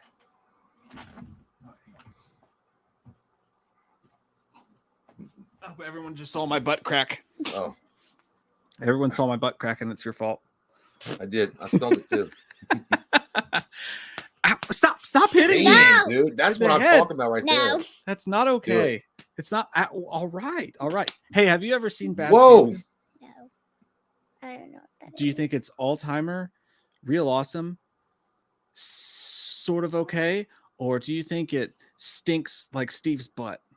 I don't even know what any of that means. Yeah, I know. All right, we'll go back to bed, okay? All right. Good night. I love you. The- Good night. Yeah. So that's how I live my Ladies life. and gentlemen, let's just put on a couple of clap of hands for the recreation of Whitney Houston and Bobby Brown's relationship. I thought that was wonderful. I don't know about you guys. I wasn't expecting a Broadway show with such realism. Because and put some steak on it. Put some steak on that, Ike. Oh man. Oh, my head actually. Oh yeah, dude. Bad Santa. Yeah, I bet you have a fucking headache, dude. It's real awesome for me. God damn it. Like, dude, it's a great fucking movie. Dude, Bad Santa, it's weird though. Like, I know it's a comedy and it's meant to be a comedy, but there's something about this movie that's kind of nasty. You know, there's something about that's very skanky, very trailer trashy. Yeah. So, I mean, you know, it's like, fuck me, Santa, fuck me, Santa, fuck me, Santa. I don't know. There's something about this movie. You ain't gonna walk right for a week. Yeah, I don't know what it was, man. There's something about this movie that, like, I really like, but it's like the comedy version of Hellraiser. Like, I gotta fucking shower and douche my asshole after I watch it. 100%. Yeah, you feel naughty. And that fat kid, dude, dude, I love that kid. When he was like talking to Billy Bob, and he's like, God damn it. Dude, I don't know what it is. And then he's like, well, yeah, why don't you shit in one hand and piss the other and see which one fills up faster, or which of the other? He goes, okay. Well, this is the exact kind of movie. Like, we did our Blumhouse tier list, and by the way, I mean, look at this, you guys. And I'm not. This is definitely not like a hey, the Weinsteins are great by any means. It's just it's more talking about the time and taking risks and doing it. It's nothing to do with the Weinsteins, but like, we do our Blumhouse list, and this movie wouldn't have been in there. You know what I mean? Yeah. And like, when we did our Blumhouse list, Effable and Sucks My Butt Steve were just filled up. And talking about dimension and where movies took more risks and they weren't scared to be a little bit darker, a little bit more fucked up. I mean, I feel like, look at this. It's a huge difference, but this is just a movie that would have never been in that list. And by the way, I just want to put this out there as a disclaimer. That child has not been sitting there and watching this. She's been in her bedroom going to sleep, and she just popped out, and my wife happened to be in the kitchen at the moment, where wife should be. Just kidding. Now Mike's going to take that abuse that he suffered and put it on his wife. At that moment, just so you guys know, she's not like right there watching this. She's gone now. But it sounds like you're addressing a Facebook post. It's real awesome. It's real awesome. Fuck me, Santa. Fuck me, Santa. We got we're out of room now. Oh my God. Listen, I'm not gonna, dude. This time I'm just gonna delete movies off, and we can re-add them at a later date. It doesn't mean they're gone, but you know, just to make it easier. You gotta make a note for it though. You gotta make a note for it though, so that we know. Will. Yeah, it's on the it's in the pantheon of history now. As we go through. How about Sin City? Not the original Sin City, but the sequel to Sin City. Oh well, yeah, you can put that shit into Suck My Butt. You think Suck My Butt? I would say fuckable. No, I don't like it. We'll put it to a vote. I don't remember that much about it, but I don't remember it being bad. I remember I remember hating it. I think it was so obvious what they were doing. They were trying to like suck the teat of nostalgia, and it came out. I feel like it came out way too late, and it just didn't have the same edge that the original Sin City had. It just didn't have it. I don't know. I don't know if that was because the time space was too far, or it just didn't have the same kind of writing. I think I've seen a lot of S by B, Steve. I put it to a vote just because I don't remember it that well, but I do think it was unnecessary. The original Sin City was so fucking good, man. You know, it was so good, and I'm looking for it right now because we'll put that one up. I think I'm 100% sure I have it in here. Yeah, there it is. I call the original Sin City an all-timer myself. I would too. Yeah, dude. So fucking good. You must, just for Jessica Alba dancing with her belly button down. You must. My God, Steve. But dude, Bruce Willis it was one of Bruce Willis's last great movies, I felt like, where he had like, I got a bum ticker, you know, and like Elijah Wood being that creepy little fucking shadow thing that he really was. Good, yeah. You agree with All Timer? No, 100%, dude. Like, I feel like it's one of the most pure to screen accurate Frank Miller adaptions they've ever done. Stick it in, Steve. That's the opposite of sucks my butt, Steve. How about this motherfucker, this morose motherfucker right here? $15, little man. Put that shit in my hand. If that money doesn't show, then you owe me, yo. Jungle Love. Yeah, Oh, Mike me, learned oh, all that me, from yo. poopshoot.com. Dude, listen, we have no fucking room, dude. It's real awesome to me. I don't think it's an all-timer. It's real awesome though. I think that I feel like what happened is if you look at Clerks and they have Mallrats come out, and then you have Chasing Amy, which was like a massive shift in tone and storytelling that Kevin Smith did. And then I feel like they went back to what worked for them in Mallrats, and they just upped it by 10 with Jay and the Silent Bob Strike Back. I mean, of course, Dogma and all that stuff, but this was like pure, just like raunchy comedy that had really launched Mallrats into the stratosphere of popularity. And Kevin Smith knew to go back and suck that Will's dick dry. So that's why it's real awesome to me. That's fair. That's fair. I will put it to a vote though, because I'm gonna say all timer, and here's why. I think in Kevin Smith's pantheon of greats, like if you put it up against Mallrats, if you put up against Clerks, I think it would be real awesome versus all timer. But I think as a standalone, like I still think fucking great raunchy comedies are so goddamn rare, especially today. Well, that was a different time back then. That was a way different time. 100%. But you have these movies are so rare now. We never get shit like this anymore. And even when Kevin Smith puts out like the reboot of this movie, it was nothing like this. No. But so many. I am the Click Commander. Well, you're wrong. I want you to say, taste the booger flavor. Like I'm gonna say I'll put it to a vote. But in the meantime, for the last vote we had, in the case of Sin City 2, I clearly do not remember it well enough. Everybody totally agrees with you. 56% to 44%. Sin City 2 is sucks my bad. butt. It was really bad. It was really bad. Damn, I can't believe it was that yeah, bad. Dude, it was a pretty bad fucking movie. So we'll put that where you belong. Get in your hole. Get your fucking hole, sucks my and butt. Stay there, bitch, until I call you to make dinner. You fucking fat whore from Arizona. God damn. That waitress at the lounge has been giving me the freaky eye. Wants me to snorkel my flapjack all over them. Whatever. Nobody won't talk that bitch. She a big old fat fucking whore around town. All right, Jay and Silent Bob Strike Back. I can't type. All timer or I will say I didn't like the end of it when they go super meta and they're on stage and it's like cock you know what? I think puncher. that what happened to that movie is I feel like it dragged out way too long at the end. Everything else was going really well and the pacing was good, and then there was something about the ending that felt like roadblocks went up, and they're like, all right, you're dragging it on too much. Yeah, for sure. I do agree with that 100%. Going back to Robert Rodriguez, Quentin Tarantino, that whole world, Grindhouse, Planet Terror, Death Proof. Kurt Russell was a badass. Death Proof. Okay, here's the weird thing about this movie. I think I do like both of them fairly well, but I really only thought Death Proof was in my opinion, the only real legitimate cinematic movie out of Planet Terror was fun. But it was like they were leaning way too much into that 70s shit for me to find it enjoyable. And it was also way out there kind of shit. I don't know. Planet or Death Proof, though, I'll put it at fuckable, dude. To me, I think The Grindhouse is a fuckable movie. I don't think it's real awesome. I think it's really good. I just don't think it's I don't think it's in the category of real awesome. I've never been like in love with this movie, like with any of them, but like you go back and watch them and they have such a great Tarantino, Robert Rodriguez vibe, and they seem so fun. But like I've just never really like you go back and you watch Dusk Till Dawn, and you know exactly like you're pumped to watch that movie. This one's one of those movies like it has that same feel, but it doesn't really take me there the way it does. So I feel like I feel like it's a novelty attraction. Like I mean, it's a novelty on purpose. Yeah, Dusk Till Dawn actually felt like more of a 70s type vibe movie on accident, and had that kind of grindhouse feel to it. More like when they're trying to do it, it just like I don't know. It just felt like when you go to a gift shop when you visit your state's capital and you buy a cool thing, and then you're like, yeah, it was fun at the time, and now I'm kind of over it.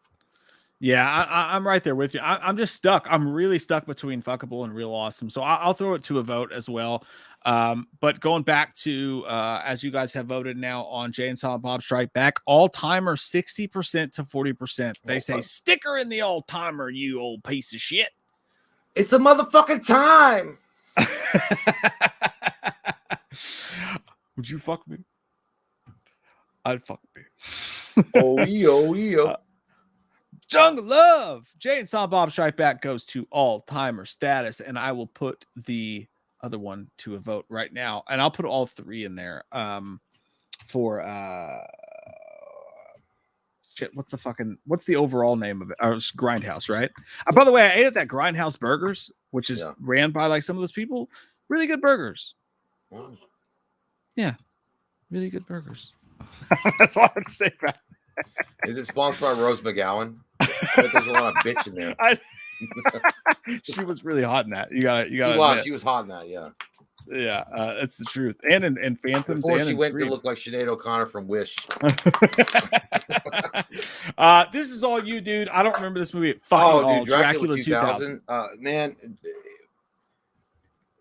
it's fuckable. I really did enjoy the movie for what it was, and they were doing their best. Wes Craven Presents. He didn't direct it, I don't think, but they did a good job. It feels like a very like a Universal Studios ride with Gerard Butler as Dracula, and I think they did the best they could to capture like a new age idea of what Dracula could be and would be. And I loved the spin that Judas Iscariot, the one that had portrayed Christ and tried to kill himself after he threw back the silver, was the one that got cursed by God to become Dracula. I thought that was fucking brilliant, dude. I thought that was like an amazing idea, and I never would have thought of that. Like the idea that Judas Iscariot, the man that literally betrayed the Son of God, would become forever cursed to drink the blood of others to survive, like a snake, like in the shadows, hidden away like a cockroach. But it's also very Hollywoodized. It's very cheap on the effects, but it's fuckable. To me, it's fuckable. That's where we stick it, because I don't think I've ever watched it. I've never seen it, man. So I think everybody should watch it. It's the sequels that came out after that were fucking terrible. But Gerard Butler actually, even though he's like 4'8", and I know that he auditioned for Snow White and the Seven Dwarfs, but he got turned down. He does a pretty good job of being an intimidating Dracula. Let me ask you this: do you fucking remember this movie? I will tell you what I remember. I remember trying to watch this movie and then falling asleep and saying, "Why the fuck did I rent this movie and spend money on it?" Yeah. A good marketing ploy. Like they made it look like it was going to be pretty interesting. And this is one of the, if I remember correctly, this is one of those early movies that like went straight to VOD. That like bad. They marketed a little bit, but it still went to VOD. Maybe it was in theaters. I don't know. But we watched it and we're like, God damn, I don't even want to take the time to review that thing. Yeah, I think it was. Yeah, it was. The idea is great. The idea is really compelling. And we're talking about Apollo 18 for those listening. Yeah, Apollo 18. And the last movie was Dracula 2000. I apologize. I need to be better about announcing that for the podcast listeners. Yeah, be better, Mike. Do better in life. I need to. Holy sorry. Shit, dude. God I'm sorry. Damn. But Apollo 18 is it's like when you go out on a date for the first time and the girl is like really hot that you met from Tinder, and then she fucks you like an ogre, and it's like, oh, like an orangutan on pre-workout. It turned out you were a man the entire time, and I didn't even. That's actually fun, because you're like, ooh, no, because you didn't expect. Now I have a joystick. You didn't expect it. You're like, is that a dick in my ass? I guess so. It's called rape. Because Sheena was a man. But anyway. What are we doing? It's not even fucking. It's in the butt. It's in the butt, Steve. Sucks my butt, Steve. I have friends, by the way, that are like, hey, man, I have this weird fantasy. It's like where I take a girl home and then we're already doing stuff. And then he's like, but then she has dick. But then I'm like, well, I guess we might as well fool around. And he's like, I'd like that. Like, I want that to happen. I was like, cool. Why are you talking about your barbecue Sundays? I thought, was I Just talking about What my are you own doing? personal desires. God, I dude. apologize. Stop. Hey, You're this still is a live on the definite. air. This is definitely a sucks my butt, Steve. Diary of the Dead. Yeah, You it's had not the good. nerve to put George Romero's fucking name on this? Didn't he direct this though? Yeah. You idiot. You dare put the director's name on the movie that he directed? How dare How you? fucking dare they? No, he You didn't really bastard. direct this. I think he did direct this, dude. I can't. That's so fucked up. He did. He actually directed and wrote it, but it just was not, it was not they shouldn't have put his name on it. He didn't deserve that. That was a terrible fucking movie. It was really bad. Yeah. It was so bad.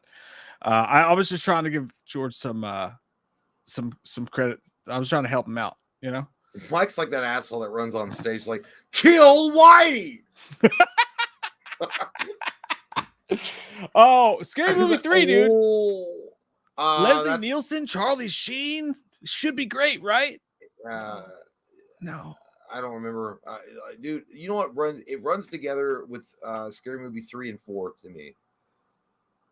Is that the one where Charlie Sheen it's Michael Jackson? They're doing the others. He's like, "Come play with me.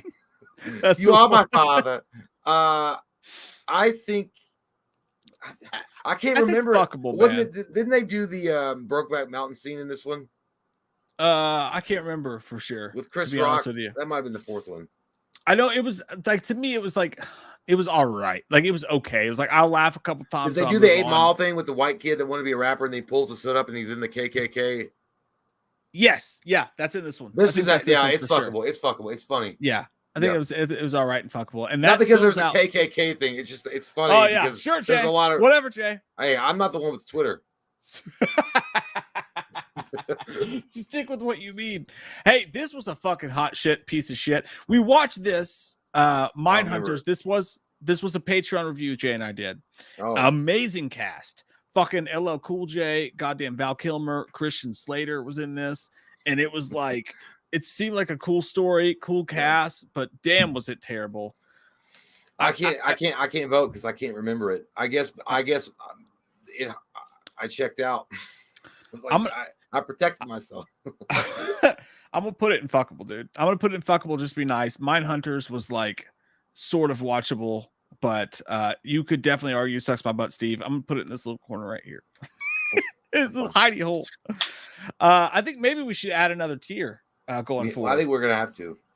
Yeah, I think I'll reformat this. We'll make another tier between fuckable and sucks my butt, Steve. But for today, for now, we gotta work with what we got, guys. We're gonna fucking make it. Mm-hmm. We're gonna get there. I've never seen this movie. I've never seen Eden Lake before. I don't know.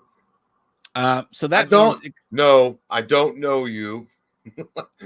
And I don't know, and now you know, dude. In the case of Grindhouse, you guys say it is real awesome. 51%, 24% fuckable, 24% did say all timer, but Grindhouse goes to real awesome. Let me go grab that guy. You're only doing that because you guys know we have no more room. I don't know where to put it. I've already been in both your holes. I don't know where else to put it. It doesn't fit anywhere. I've literally lubed up and made love to the arches of this woman's feet, and I don't know where to stick it now. Grindhouse goes real awesome. Yes. And we'll put you in the corner, baby. Get in there. You know you like it.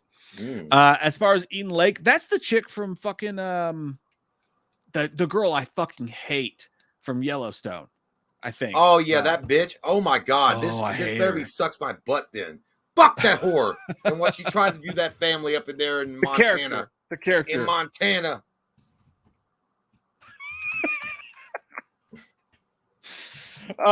People do love she's this movie, also but she did a really good job being a bitch in that show. Like dude, that's just the mark of a good actress. That's who she was. That's what I'm saying. Like, not that I hate her in real life. I don't know her in real life. Yeah, I mean, to be honest with you, I'd be like, I'd probably like let you beat on me a little bit if we were dating.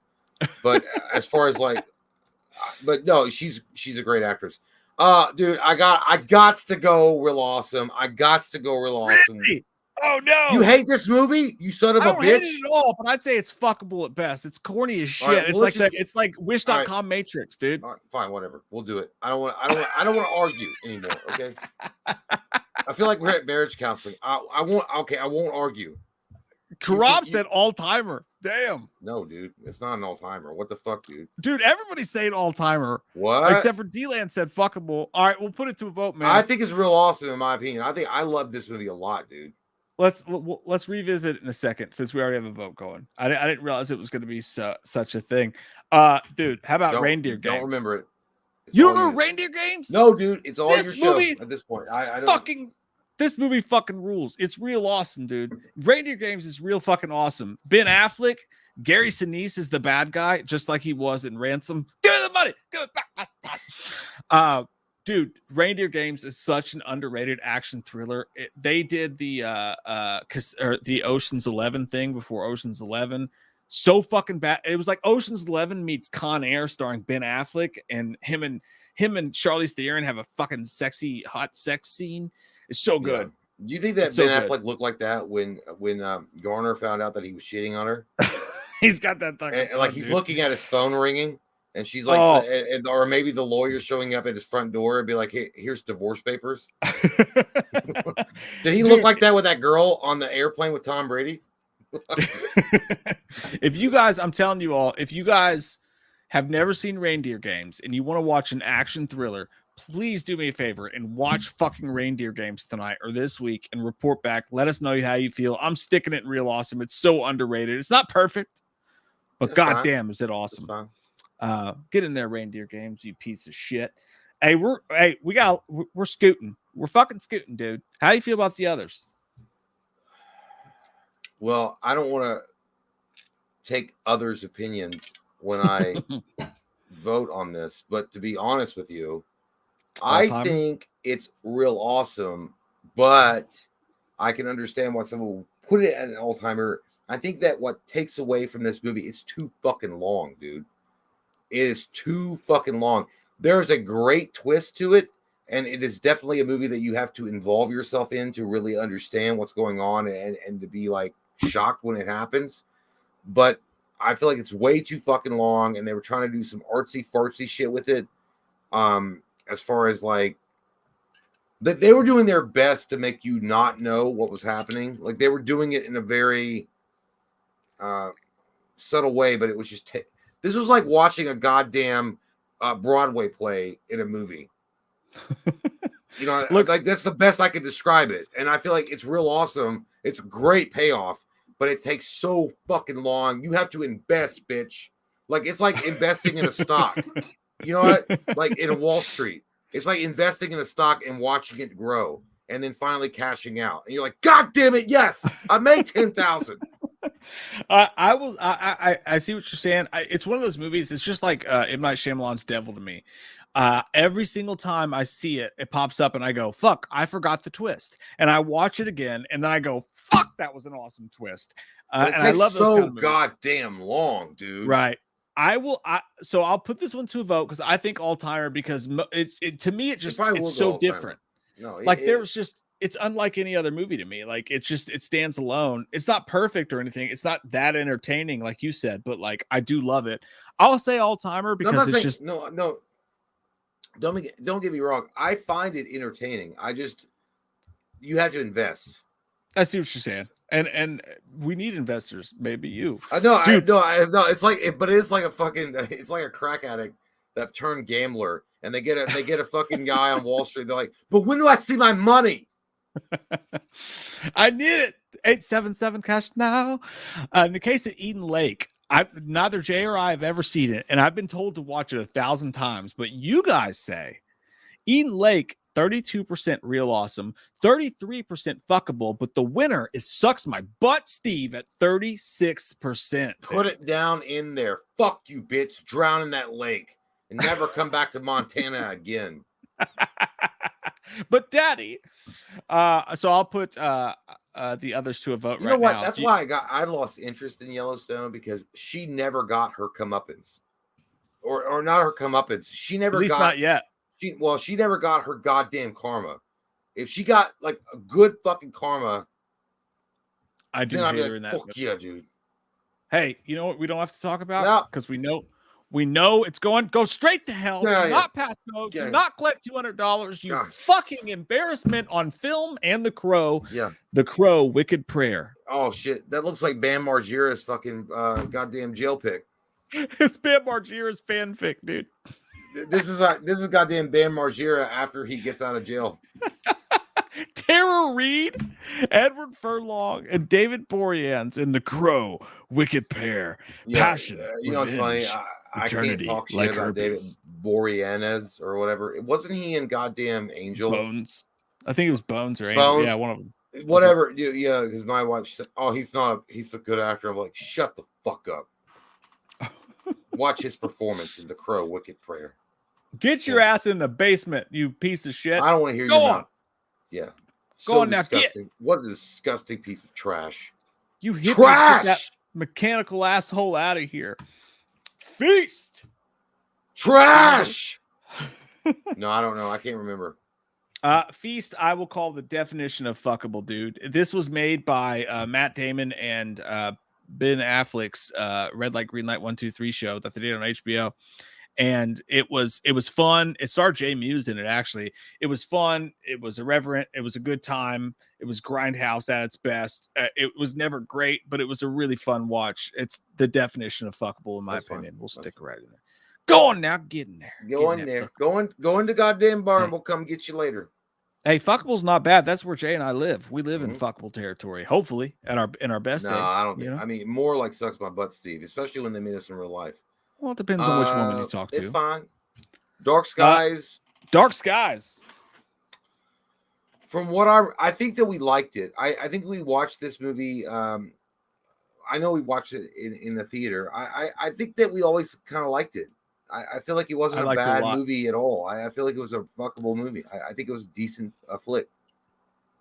I skew Real Awesome. I'm gonna give it to you for the sake of time. Because I'm close to Real Awesome or fuckable. I love fucking alien movies, and I think Kerry Russell. You love fucking aliens, but I mean, I want to fucking aliens so bad. You know what? So bad. No, dude, I can't. I was gonna say I'm gonna go ahead and give it to Real Awesome. I cannot do it. It's fuckable. No. It's fuckable. We'll go with fuckable. That's fine. I'm good with fuckable right now. At least but they did a really good job doing it.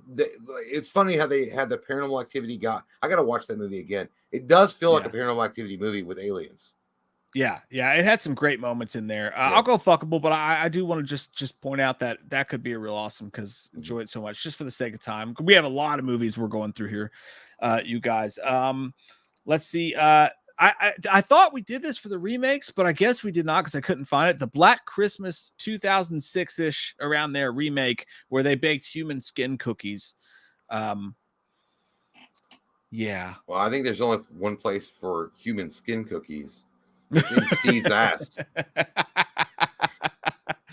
I remember having a good time with it, man. You like that fucking piece of shit? I didn't say I liked it. I gotta rewatch it. But I think we should put that one to a vote because I don't remember. I remember enjoying my time with it though. I really do. As far as the last vote goes, The Others, dude, it's so toit. It's toit like a toy. What happened? The Others, all-timer, 33%. Real Awesome, 34%. Fuckable, 33%. Wow. Oh, it's a tie right now, all-timer. No, it's not because 34% won out on Real Awesome. Okay, I just clicked it. It just ended like it ended like everybody got tied for a second. All-timer, 35%. Fuckable, 32%. Real Awesome, 31%. It's an all-timer. That's fine. It was tied. I don't know what's. Hey, that's good though. That's where there's more room.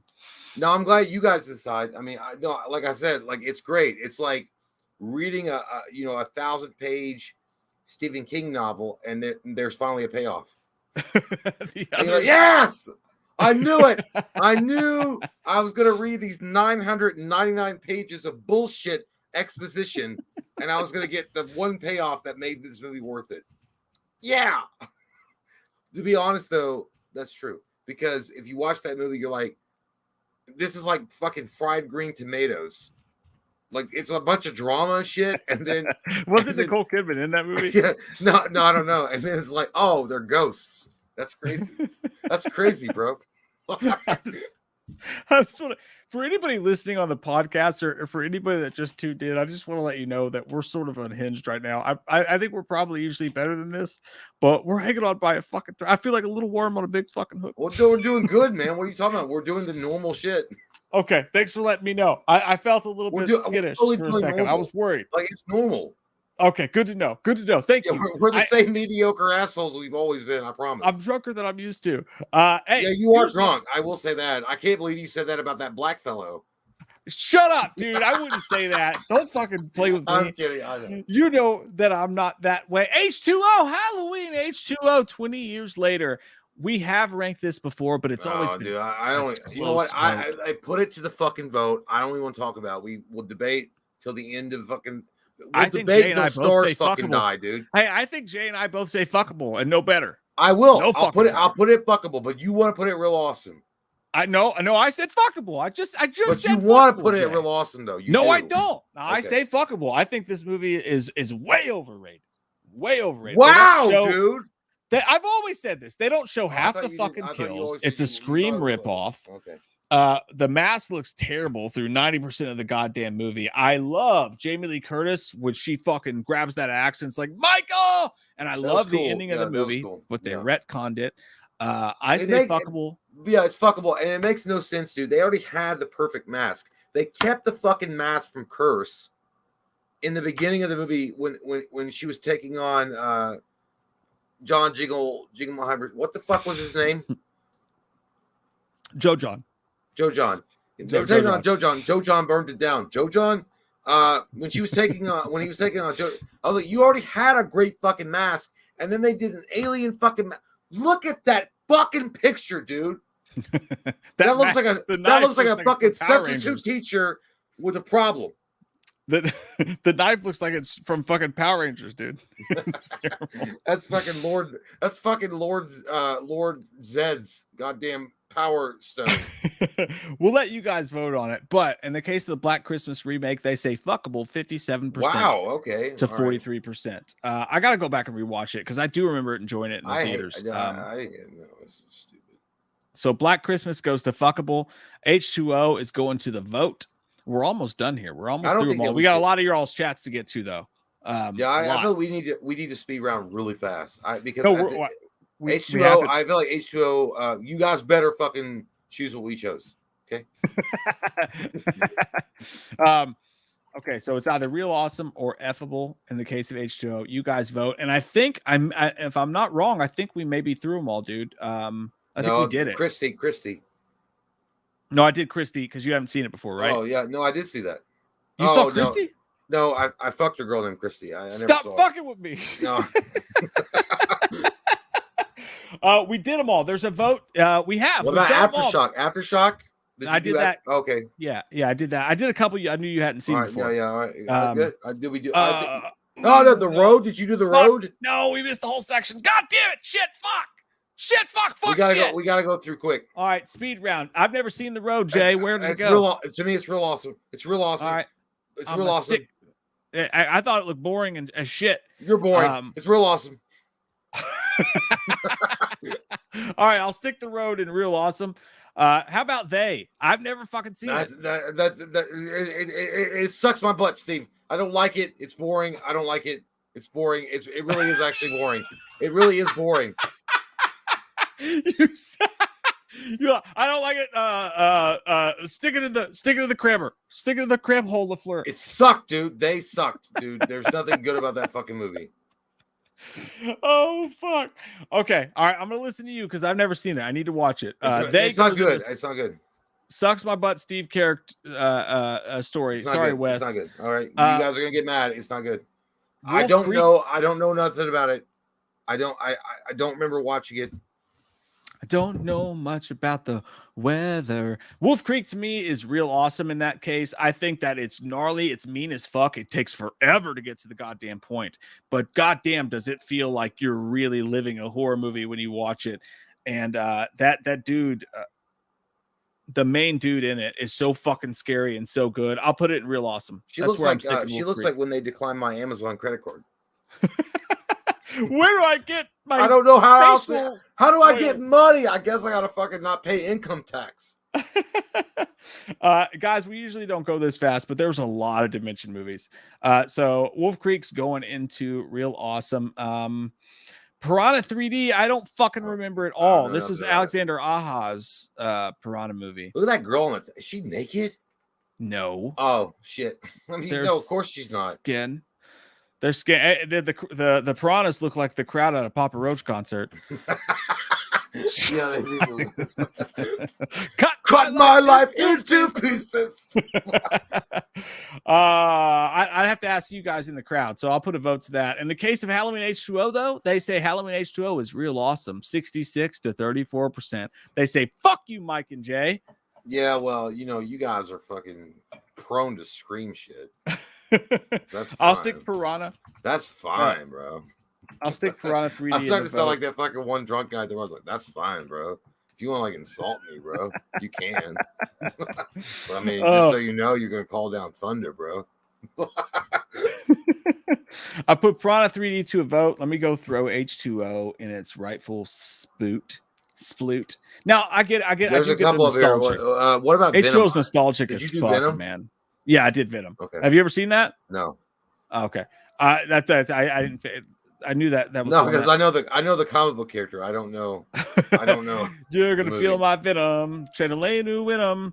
You're gonna feel my venom. It's an Eminem song. Was that in the song, or was that in the titles or something?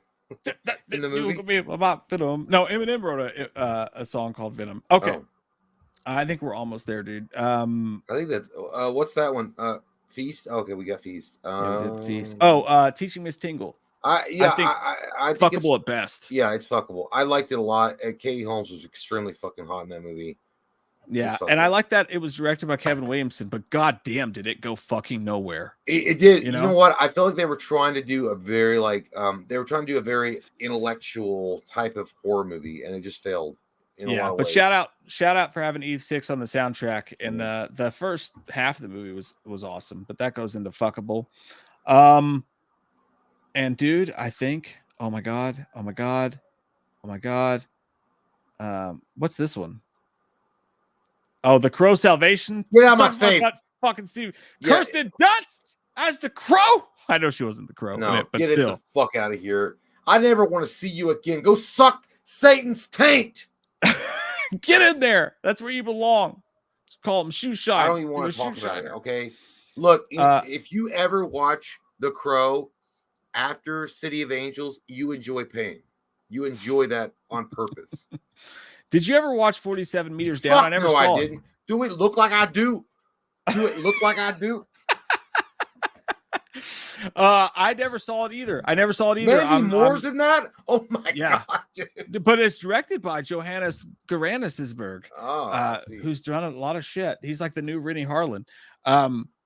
So I'll let you guys vote on that. In the case of Piranha 3D, they say fuckable 42%. To Sucks My Butt, Steve 37%. Hey, we really appreciate you guys, man. We love our audience because some of these movies, you're helping us. No fucking idea. You're really helping us. Movies, that I just knew were gonna suck and didn't watch. I'll put 47 Meters Down to a vote because some people really do like that movie. They do. That's a fact. I don't know if 47 meters down. What in the butt? Real awesome, effable, or S my B, Steve. I'm putting into the vote now. Wait a minute. I see one.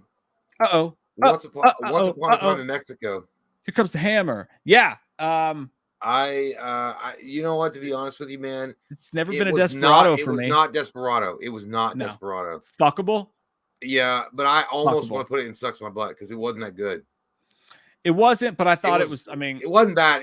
I'll put it in Fuckable. Yeah, it's fine. Fuckable is where Once Upon a Time Mexico does. I hated that they did a prequel to it and it had no Tarantino vibe to it at all. But I'll tell you this: Desperado, all fucking time. Was it Tarantino that did that, or Rodriguez? Robert Rodriguez, I believe. Still, it was. Yeah, but okay, it didn't have Rodriguez's style or vibe to it at all. But try to shoot me in the back, eh? Mm-hmm. And that, guys, what's in the guitar case? A guitar. Last one, Christopher Walken's Prophecy. Dude, that's real awesome to me. Real fucking awesome. Real goddamn awesome. It's almost all-timer. It's real awesome. I'll stick it the fuck right in real awesome. Mm-hmm. And there we have it, except for one vote. which is the last one before we get to your all's thoughts and chats. And that's 47 meters down. The crowd says 47 meters down, starring pop star Mandy Moore, is fuckable. 40%. Wow, dude, really? I gotta check this out just to watch it. If it's fuckable, I knew people liked it. I'm gonna watch this movie. We trust our audience. If they're gonna say it's fuckable with that cast and it's called 47 meters down with a cheap ass like fucking like generic Walmart like in the picture frame standard, you know what I mean? When you buy picture frames, they have like that fake ass family that's smiling and stuff cover. Oh, you guys are right. We've not made it all the way through. Jay, we do have one more. I thought we were done. We have one more to talk about. We have one more. What? And that is what? An old battle comes to the surface for one last rematch in the night. No. And it's Scream 2, which I think is an all-timer, no doubt. Oh my god, dude. No doubt. Fucker, dude. I think Scream 2 is an all-timer. I woke up this morning and I was like, is my day gonna go good? Or will I have a fight? And then I heard a distant thunder. And they said, you must fight. And then I was like, I didn't know Mortal Kombat had begun. I was like, you must earn yourself. I will personally put Scream 2 real awesome, but it's bottom barrel real awesome for me. I was never a big giant fan of Scream 2. I think Scream 2 was decent. I think they did a good job with it. And it had enough of its own flavor to stand on its own without relying too heavily on what had come before it. But at the end of the day, dude, I've always said this, Scream 1, for me, it's like The Crow. It doesn't need sequels. It doesn't need remakes. I think it's perfect the way that it is, and it really didn't need to go past Scream 1. And in my opinion, I think Wes Craven, he said the same thing about Nightmare on Elm Street. He probably thought the same thing, but it is what it is. I feel like Scream 2 is real awesome, but I will let it go. You know what? I'll let you have it, dude. You give it. I already and you take it. I threw it to a vote as soon as we started talking, just to make it fair, because we have talked about it before. I knew how you felt about it. Yeah, I think it's an all-timer, dude, just because I think one of the things about the Scream franchise, and I know you'll disagree with me on this, and that's fair. I think every fucking movie is good. And I still think that Scream 2 is the second best movie. And some people would say it's better than the first one. To those people, I say, you're fucking crazy, Jim. Get down to town and take a bus. I like crap game too. You're nuts, but it took the same sharpness that Scream had. It took the same comedy that Scream had. It had it all, and they took it and they just took it and they moved it to college, and it was the next logical step for you, dog. And it was so fun. I love fucking Scream 2. I think it's you put it against Halloween 2, Hellraiser 2, Child's Play 2, Texas Chainsaw Massacre 2, Friday the 13th Part 2. I think it's the best number 2 in the horror pantheon of all time. You fucking crazy, dude. I fucking said it. Are you think this is better than Nightmare 2? You fucking crazy, dog. I meant it. Yeah. Shoot at the moon because you high as fuck. I like to shoot it in your butt later. With some nutmeg. Let's be honest. The reason why Mike likes this movie is because Jada Pinkett Smith, a black woman, my favorite actress. She's my favorite actress of all time. She's a fat actress too. Mike's fat. I didn't say that. That's why she orders her popcorn with no butter. Look, I can't. I could even play around with the idea that you think that Scream 2 is on the level of Scream 1. But the fact that you compared I didn't say that. You compared it. Scream but 1 you compared it to 2. all the. Okay, fine. But you compared it to Freddy 2. You better. Dude, are you fucking high right now? I know it's been a while since you've been drinking, but Jesus Christ. You come in with a sacrilege? I slap it on your desk and I say, read it. I mean with I feel like this man should be disbarred and never spoken again in the room. Mike's coming in like fucking Russell Crowe in that Exorcist movie. I mean it. I make my own rules. I make my own rules. Despite whether or not people would agree on me with that, and they may not, they do agree with me, though, that it is an all-timer, 59% to 30%, but 11% do say fuckable, which is even below yours. Get in your fucking rifle home, Scream 2, you dirty whore biscuit. I feel like I'm going to call for a goddamn recount for real. I'm going to move Scary Movie over. We're going to court, and it's just you guys are stick next to your daddy. Fuck! There you have it. I quit. I don't want to do horror movie reviews anymore. There you have it, my friends. Blumhouse. Fucking shitload of goddamn Blumhouse movie. Or fucking Dimension, yes. Dimension. Blumhouse wish they had a dick this big. They don't. Yeah. Dude, honestly, Dimension. No, dude. No, Dimension over here. Blumhouse over here. Yeah, dude. I mean, let's be honest. It's better. Dimension's better. Well, yeah, dude. Like, listen, Dimension has got a lot of shitty movies under their belt, but Dimension back in the day, man, and actually, yeah, dude, back in the day, and even some recent ones, they know how to make good quality movies, man. They're not trying to. You can't satisfy everyone. You can't do it, but they keep like enough of originality and freedom to do their own storytelling without succumbing to like a factory set idea of what a horror movie should be. And I feel like, personally, in my opinion, I feel like once success starts happening for an up and coming type of studio, in this case Blumhouse, once success starts rolling in, they kind of get comfortable. You kind of get comfortable with your success and what you've done, and you really never innovate. You don't innovate anymore. You're just doing the same, like Mike mentioned, Disney Marvel shit. You're stamping shit out. You're stamping shit out. You're stamping shit out. You're hitting all the check marks, and then ultimately you fail because you have no more drive. You have no more passion, Rock. You can't get in there. You know what I mean? You could become like fucking Rocky in Rocky 3. Yeah, I don't miss the Weinsteins by any stroke of the word, but Dimension had some fucking bangers, man. They had a banger. They had a vibe. They had their own thing. That's a great fucking list, dude. I actually do like. I like our list though. I think our list is pretty solid, dude. I think it's a good solid list. I think the Scream 2 is the only fucking bastard up there. I think you and I did a good job. I think the crowd did even better. They helped us out a lot tonight because that's a lot of movies to remember. You know what I mean?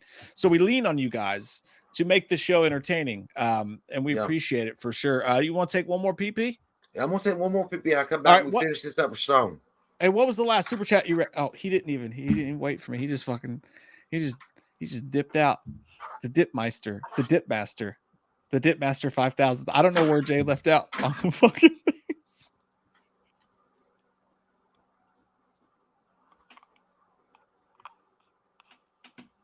I don't know where we were. Oh no, I'm scared. I'm gonna scoot down. All right.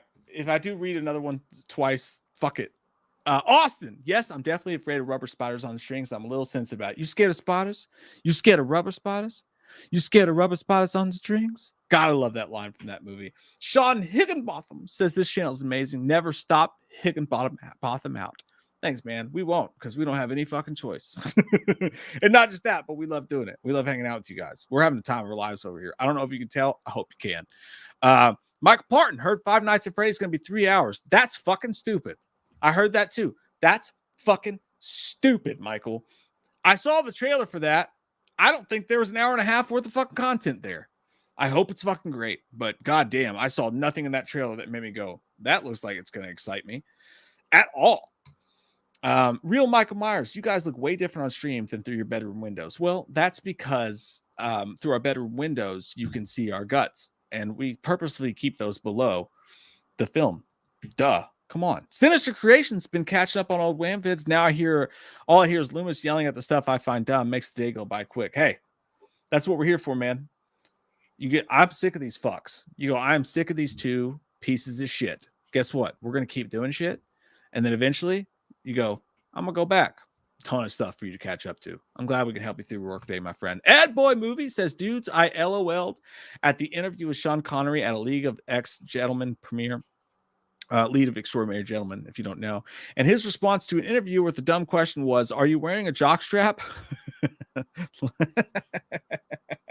Sean Connery was the fucking man. He was the best. He was like John Carpenter, but just a little bit less like jaded, you know? What a great fucking person. Sean Connery's birthday. Sean Connery's birthday. Joe Valentine, thank boys. Y'all are great. Jay, my thoughts are with you, brother. And we really appreciate you guys and your support through all that. You know, I don't say anything about it because Jay and I have obviously talked, and we've obviously, you know, spoken and cried together and done, you know, all that stuff. So I just want to say that I appreciate you guys for how much support you've given my friend. Let me just say that from when we first announced everything that he's going through on the Patreon, and we had to cancel the Knoxville event, obviously, because the stuff that was going on. Just really thankful that we know that you guys have our backs when shit like that happens. And I know Jay is too, and it means a lot to him. And I'm really glad that he has you guys to have his back as well. Just from his friend standpoint. I hope you guys know that. I really appreciate you guys for what you've done for my friend. Brian Mack says Halloween 6 had the atmosphere that I wish H2O had. Ooh, spicy fucking words, Brian. Spicy, you fuck. So spicy. And I fucking agree with you. I love Halloween H2O. I love the nostalgia around it. What a time to be alive to see a Halloween movie in a theater. But man, as a movie, does it leave something to be desired? In a lot of ways, H6 did, but nobody ever talks about Halloween H2O that way. It's fucking worth mentioning. Lost Legends TV. Love you guys. Just to remind everyone that somewhere is a Mission Impossible alternate universe. Jay is still cleaning those damn windows. Holy fuck. What a deep cut, man. What a deep cut that is. If you guys, that's so long ago. It's crazy. I was living in that shitty fucking duplex, and Jay and I filmed that Mission Impossible skit when like Rogue Nation or some shit was coming out. And Jay's hanging off the side of the house, cleaning the fucking windows. And like we're playing the music to it or whatever. And it was just him breaking in my house. God, that was so fun to film. Nobody watched it. It had like 2 views, but we put so much work into it. What a deep cut. I appreciate that, Lost Legends. Thanks, man. Y'all should go find that and check that out. It was fucking wild. What a time to be alive. We had so much fun back in those days. We do now, but we had so much fun then too. Colton Candler, God, I love you. You're a cool dude. Says, can Slenderman and Marky Mark convince Haley to watch White Men Can't Jump later? She's never seen it. Much love as always, boys. Perfect fucking time. Oh yeah, the J-Man. I was reading the chat the entire time. The J-Man, the J-Meister. Yeah. J5. That's what they never called me in high school. They called me JT Money. JT Money because I'd give people $5 when they asked me for it. Because I was scared of them. Hey, Colton Candler said, can Slenderman and Marky Mark convince Haley to watch White Man Can't Jump later on? She's never seen it. All right, I'll say Mike and Jay, we could just convince you to do that. Oh my God. Yeah, 100%. I'll say my piece and then I'll go PP. Okay. But Jay, if you want to catch up real quick before I go, we're at 9:33 p.m. All right.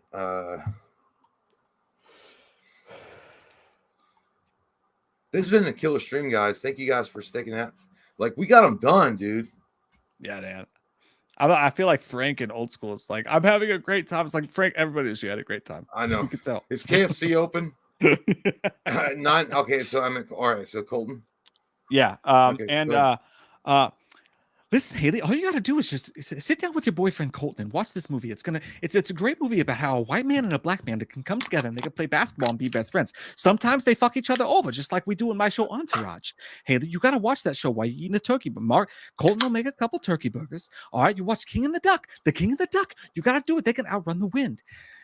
Woody Harrelson, you'll say, I hope that he dunks. I hope that Woody Harrelson can fucking dunk this basketball, because if he doesn't, then he's going to give up all of his winnings, and his girlfriend, who loves foods that start with the letter fucking Q, is going to leave him. And you don't fucking want that, Haley. You don't want that, and it's going to upset you. It's going to upset you, and the Gecko brothers are going to ruin their fucking lives, but you need to watch it. I promise you're going to like it. Just do what your boyfriend Colton says and watch the fucking movie, or let me in your fucking house, and I'll bring my DVD over. I'll see you in a few minutes. That's a very strong review from Mark Wilberg.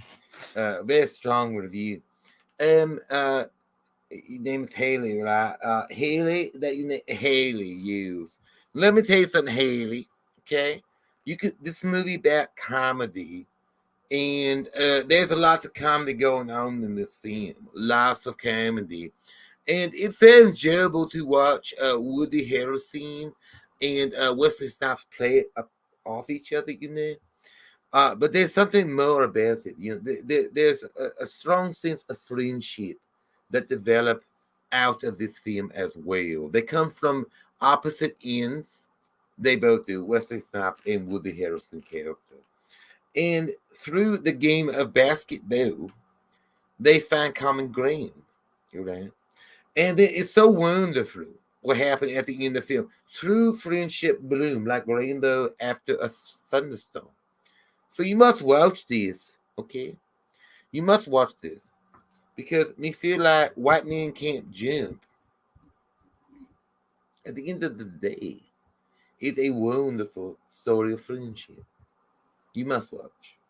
Thank you so much, there, Coat and Can. Let me hope you have a good evening. And then we'll go through. I always feel weird doing Slender Man without a mask on because it's like it doesn't. It's not the same. People are like that's not Slender Man. That's stupid. But making sure we go. I'm moving through. Austin says, Jay, ever whack it while wearing that Infinity Gauntlet? Yes. Austin, absolutely. And then when I come, I squeeze the fist together and all the gems light up. It's amazing. But absolutely. Why'd you even ask? Yes. Cobra Monk says, Jay, the Vector was cool. It was in Rising Sun. Was it really? Oh my God. Was it? The Vector is awesome, man. I'm gonna Cobra. I totally forgot. I'm gonna ask Mike if he's not a car guy. Okay, Mike don't know the difference between a car and a bicycle, but I'll ask him if he was a fucking car guy. I don't think he was though, but that's cool, man. I didn't know that. DJ Graham says, "Here's a title for a gay horror movie." I know what you boys did last summer. Yeah, no, that sounds like a fucking a gay horror movie in Arkansas. I know what you boys did last summer. You did nothing but suck dick and fuck butts. You ain't nothing but goddamn ingrates and goddamn abominations in the Holy Bible. I can't abide by nobody sucking dick and fucking people's butts that are men. Men sucking wieners and putting it in each other's buttholes. When it's warm or cold outside, they're just doing it. I fucking hate it. Even though I like it, but I hate it. It's I don't know. I was just it's not. It wouldn't just be Arkansas. It might be Georgia. It could be Kentucky. It could be whatever. Yeah. That's a good title there, DJ. Thank you. D. Mitch says, Jay, lost my dad a decade ago unexpectedly at 23. It never gets easier. You just find ways to deal with the pain. We love you, man. Appreciate the hell out of you. Yeah, man. That's the truth, man. That's the truth. It was very unexpected. He had small cell carcinoma, which is a very, very aggressive form of cancer, and it ate him alive at the end. It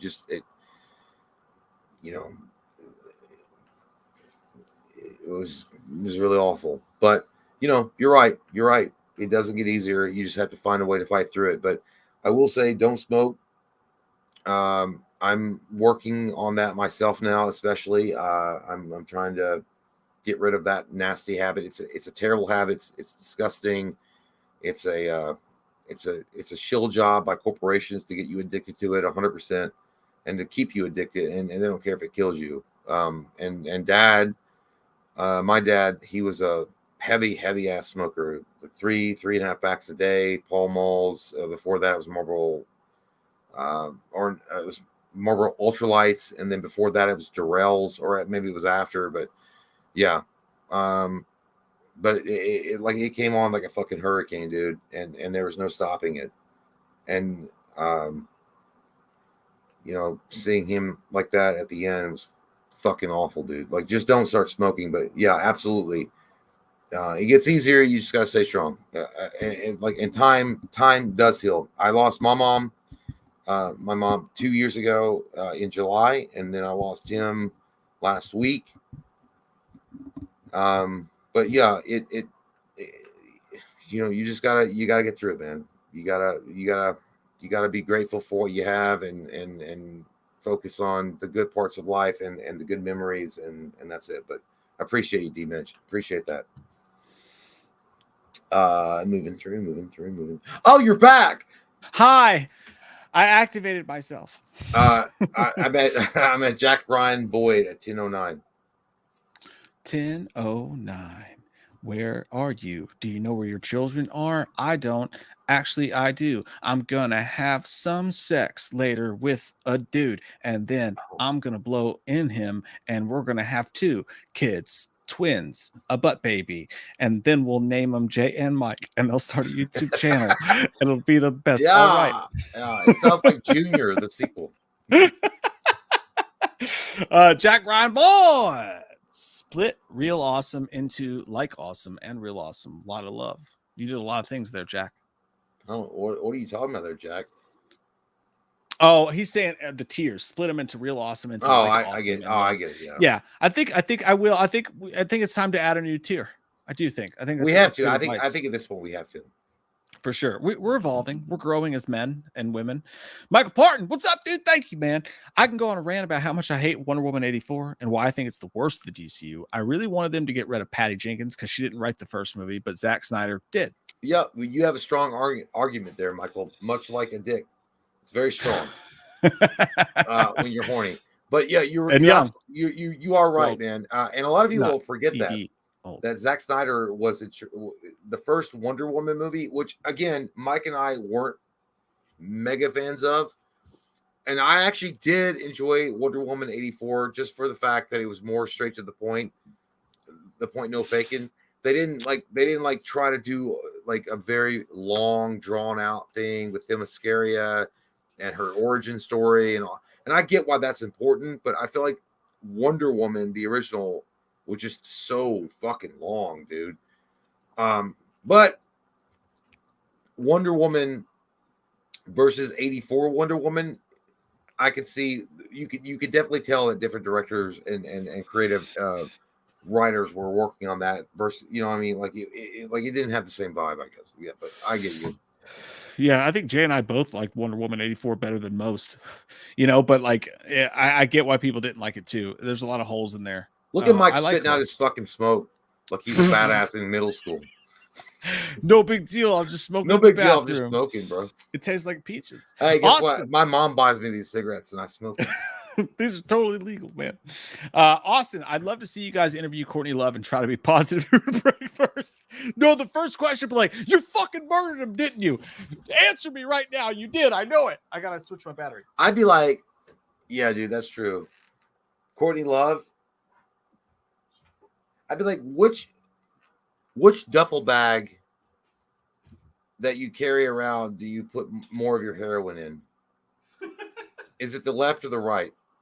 And when Kurt Cobain shot himself with the shotgun and he just did that, when did you load the shells first? And did you watch him pull the trigger with his toe, or did you help him do it? I don't know, Courtney. I just gotta say, you didn't write half those songs on your own. The popular ones, that was Kurt. I'm telling you, man. I would never interview her, and I mean, I know, who the fuck knows, dude. And this is all alleged. Again, we're not trying to get fucking sued. But I mean, if Dave Grohl comes out and he's probably even like, I don't know, man. I'm just thinking Courtney fucking killed him. I don't know. He didn't say that, but I mean, I feel like even Dave Grohl is like, that bitch killed it. Like 100%, that bitch killed him. Allegedly. But no, yeah, allegedly, I'm just saying. But when he's on, like, he's going on Howard Stern. He's like, yeah, when she was in fucking Hole, all those popular songs that she ever did, Kurt wrote them. If you look at the evidence from the Tom Grant documentaries and all that, do some research on that, man. God, I hate her so much. She's a bitch. Michael Parton says you forgot Darkness with Anna Paquin. We didn't see that. We left out some of the Dimension films for sure. Ones that we knew we hadn't seen. And I have not seen that one. But Anna Paquin, fucking smoke show, dude. I mean, True Blood. Anna Paquin was yeah, but dude, one of the hottest women that's ever lived. Dude, yeah, no, okay, yeah. In True Blood, she's the hottest. But I got to be honest, dude. In Last Stand, she's pretty sexy. In X-Men, I never thought she was attractive in X-Men, but in True Blood, Jesus, yeah. Well, on the cover, she's wearing like short shorts, like jean cutout short shorts. Who loves short shorts? Men wear short shorts more than women do now, by the way. That's the thing I've noticed. Adrian Ybarra says, you guys ever take a huge poop? And we're proud of it because I did the other day and got a pic of it. It was 18 continuous inches of chocolate hot dog. Oh, that's amazing, dude. That's amazing. Gross, dude. Hey, Shit. man, good for you. You know, there's only a few times in life that you achieve a moment of immortality that you can only have on Earth. And you doing that is one of those achievements, Adrian. So, hey, man, congratulations. Put it in a history book and take a picture and put it on your mantle. I like to hear it. Personal bests. Adrian also says that, and thank you, man, says, compared to last year's all-time status, safe to say this year in horror has been a bit dull. You guys think it'll pick up here in the second half of the year as we were destined to come back down to earth? Dude, I'm telling you, I've thought the same thing. Looking at my Letterboxd list from this year compared to last year, I'm like, there's been so many movies that felt like they were going to be great, that were just really good at best. This year is a little disappointing overall with movies. I really think so. Mike. What? Stop being gay about it. I'm not. I am. It sucks. Just. No, I don't know. I mean, it's been a bit dull. I've not been like. Well, Mike said that Talk to Me was really good. So Talk to Me was really good. Yeah. So and you know, but yeah, I feel like it's been this year. You're right, man. I feel like we got spoiled, and it sucks, dude. Because I really wish. That like I wish and I hope that I'm alive to see a year where we're gonna have an amazing Friday the 13th movie and a Nightmare on Elm Street movie and some really cool original shit coming out, and it's gonna be like a fucking packed ass year. But you're right. Will it pick up? I think it picked. Dude, I really what I truly believe is there are some really great horror movies out there that are just so like buried in the indie scene that we don't know about them.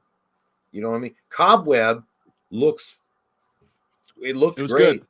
It was good, man. But I feel like those are the type of movies that need to be more popularized. Those are the ones that need to be put more marketing money into so that we can have them on the big screen in multiple cinemas. Not like the same standard bullshit that they're putting out. Like Insidious 4, apparently it was a dog shit pile. It was really bad. You know what I mean? It was not great. And I'll say this. I think horror's heading in the right direction, though. I think with movies like Smile and Talk to Me and Barbarian and what Jordan Peele's doing, horror is veering more towards original stories and putting money behind them and really putting the marketing push behind them. And the writer's strike and the actor strike is really going to fuck us up in the next couple of years. But it will. Yeah. Overall, over the next 10 years or so, I think we're going to be in a really good place. But fuck them. AI will take over and we're good. Oh God. It's gonna happen. You know it's happening. You know it's gonna happen. Pay those fucking people what they're worth, you piece of shit studios. Fuck you, Bob Iger. Ashley Johnson says, love you guys. Can't wait for more Scream content. It's coming right up your bum skirt. I don't know what a bum skirt is, Jay. I don't know what that is. Well, can you elaborate for me? Yeah, a bum skirt is a person that only watches the channel for fucking Scream content. Fuck you. There's good stuff happening in the world. I'm kidding, Ashley. Hey, Mike will give you more Scream content. I promise. If they'll give me some, goddammit. I'm not going to be one of these channels. There are some channels that are just like, hey, my buddy Steve says this, so I'm going to make 12 videos. I can't do that. Listen, if you can make 100,000 views on some bullshit, if you can literally do pretty good. If you can hot glue 2 wings together and make it fucking fly and tell people that it's the next fucking evolution in aerodynamics, good for you. Buddy, they do it. I'm telling you, it's hard though. Like, I appreciate it. Mike at least is bringing you honesty. When there's real Scream news, I'll talk about it. I'm not gonna chase after every fucking fluffer nut or fart when they say that Stu might be alive. Full for another fart. Yeah. It's exactly how I would describe some of the shit you see. Hey, we got a bomb drop from our good buddy Jacob here. Thank you, brother. God, we love you, man. Thank you so much. Catching this just in time to show my love and appreciation for you guys. Just finished writing album 2. Fucking A, dude. All right, man. Hell yeah. Done. Going to record once the weather cools down, make a fall album. I love it. I love you guys, and I'm grateful for y'all always. It's been rough lately. You guys keep me sane. Hey, man. Thank you so much. That means a lot, dude. Yeah, life sucks sometimes, dude. It comes up and catches you with a big old nut shot. But we're glad that we're here for you. And like Mike said, dude, writing album 2, like in the fall, that's fucking cool, dude. Mike and I can't do shit other than a mediocre stream on YouTube, but if we could do music, I think if Mike and I could do music, dude, we would always like our next album is going to be in the fall, and they're gonna be like, they're gonna be like, dude, yeah, I know, but like you haven't written anything for like 2 years, like yeah, dude, but our shit comes out in the fall. You wait for it. You gotta have it in the fall release, dude. The fall release is where it's at. 100%, and that's where I hear Blink's album's going to drop in the fall. No, I actually, the funny thing is like I'm planning to do some more musical type stuff. The kids are getting ready to go back to school in the next week or so, so like they'll be out of the house. And for me, I'm so shitty at music that like no one can be in the house when I write anything, because there's going to be 76,000 iterations that just sound like a cat being stabbed to death. Yeah. And just to get to a version where it sort of sounds like a cat's being stabbed to death. So I'm looking forward to work on some music too while the kids are in school and no one can hear me croon in my awful fucking disgusting voice. But you know what I'd like to do, Jay? Would be awesome.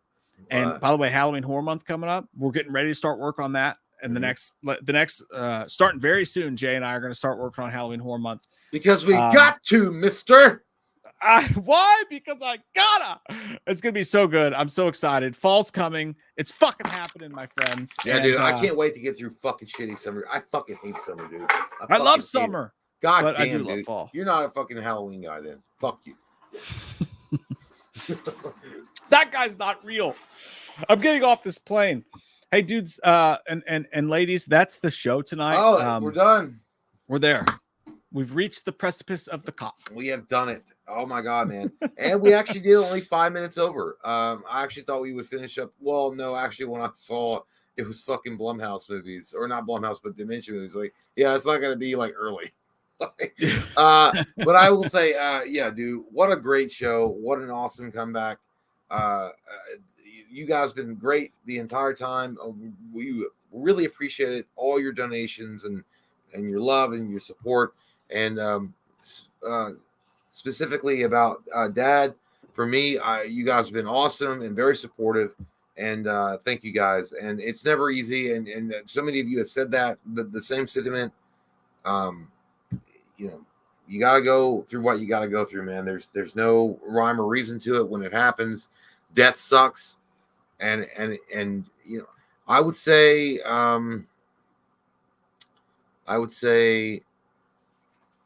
if you got a dad or you know, hug them if you got them, and if they're gone, you know, maybe take a minute to remember them. I don't know, but just appreciate life when you got it around you. You know what I mean? Because it could come. Like, he died so quick, dude. He died so quick. That shit was fucking. It was like goddamn onslaught from the comic books. Like, it came and it's like it was over like that. You know, that's just how it goes. But yeah, I really appreciate you guys, and I really appreciate your love and support and all that good stuff. And I don't want to drag this. I don't want to make this stream about that. We had a good time. We had a great time. We had a great stream.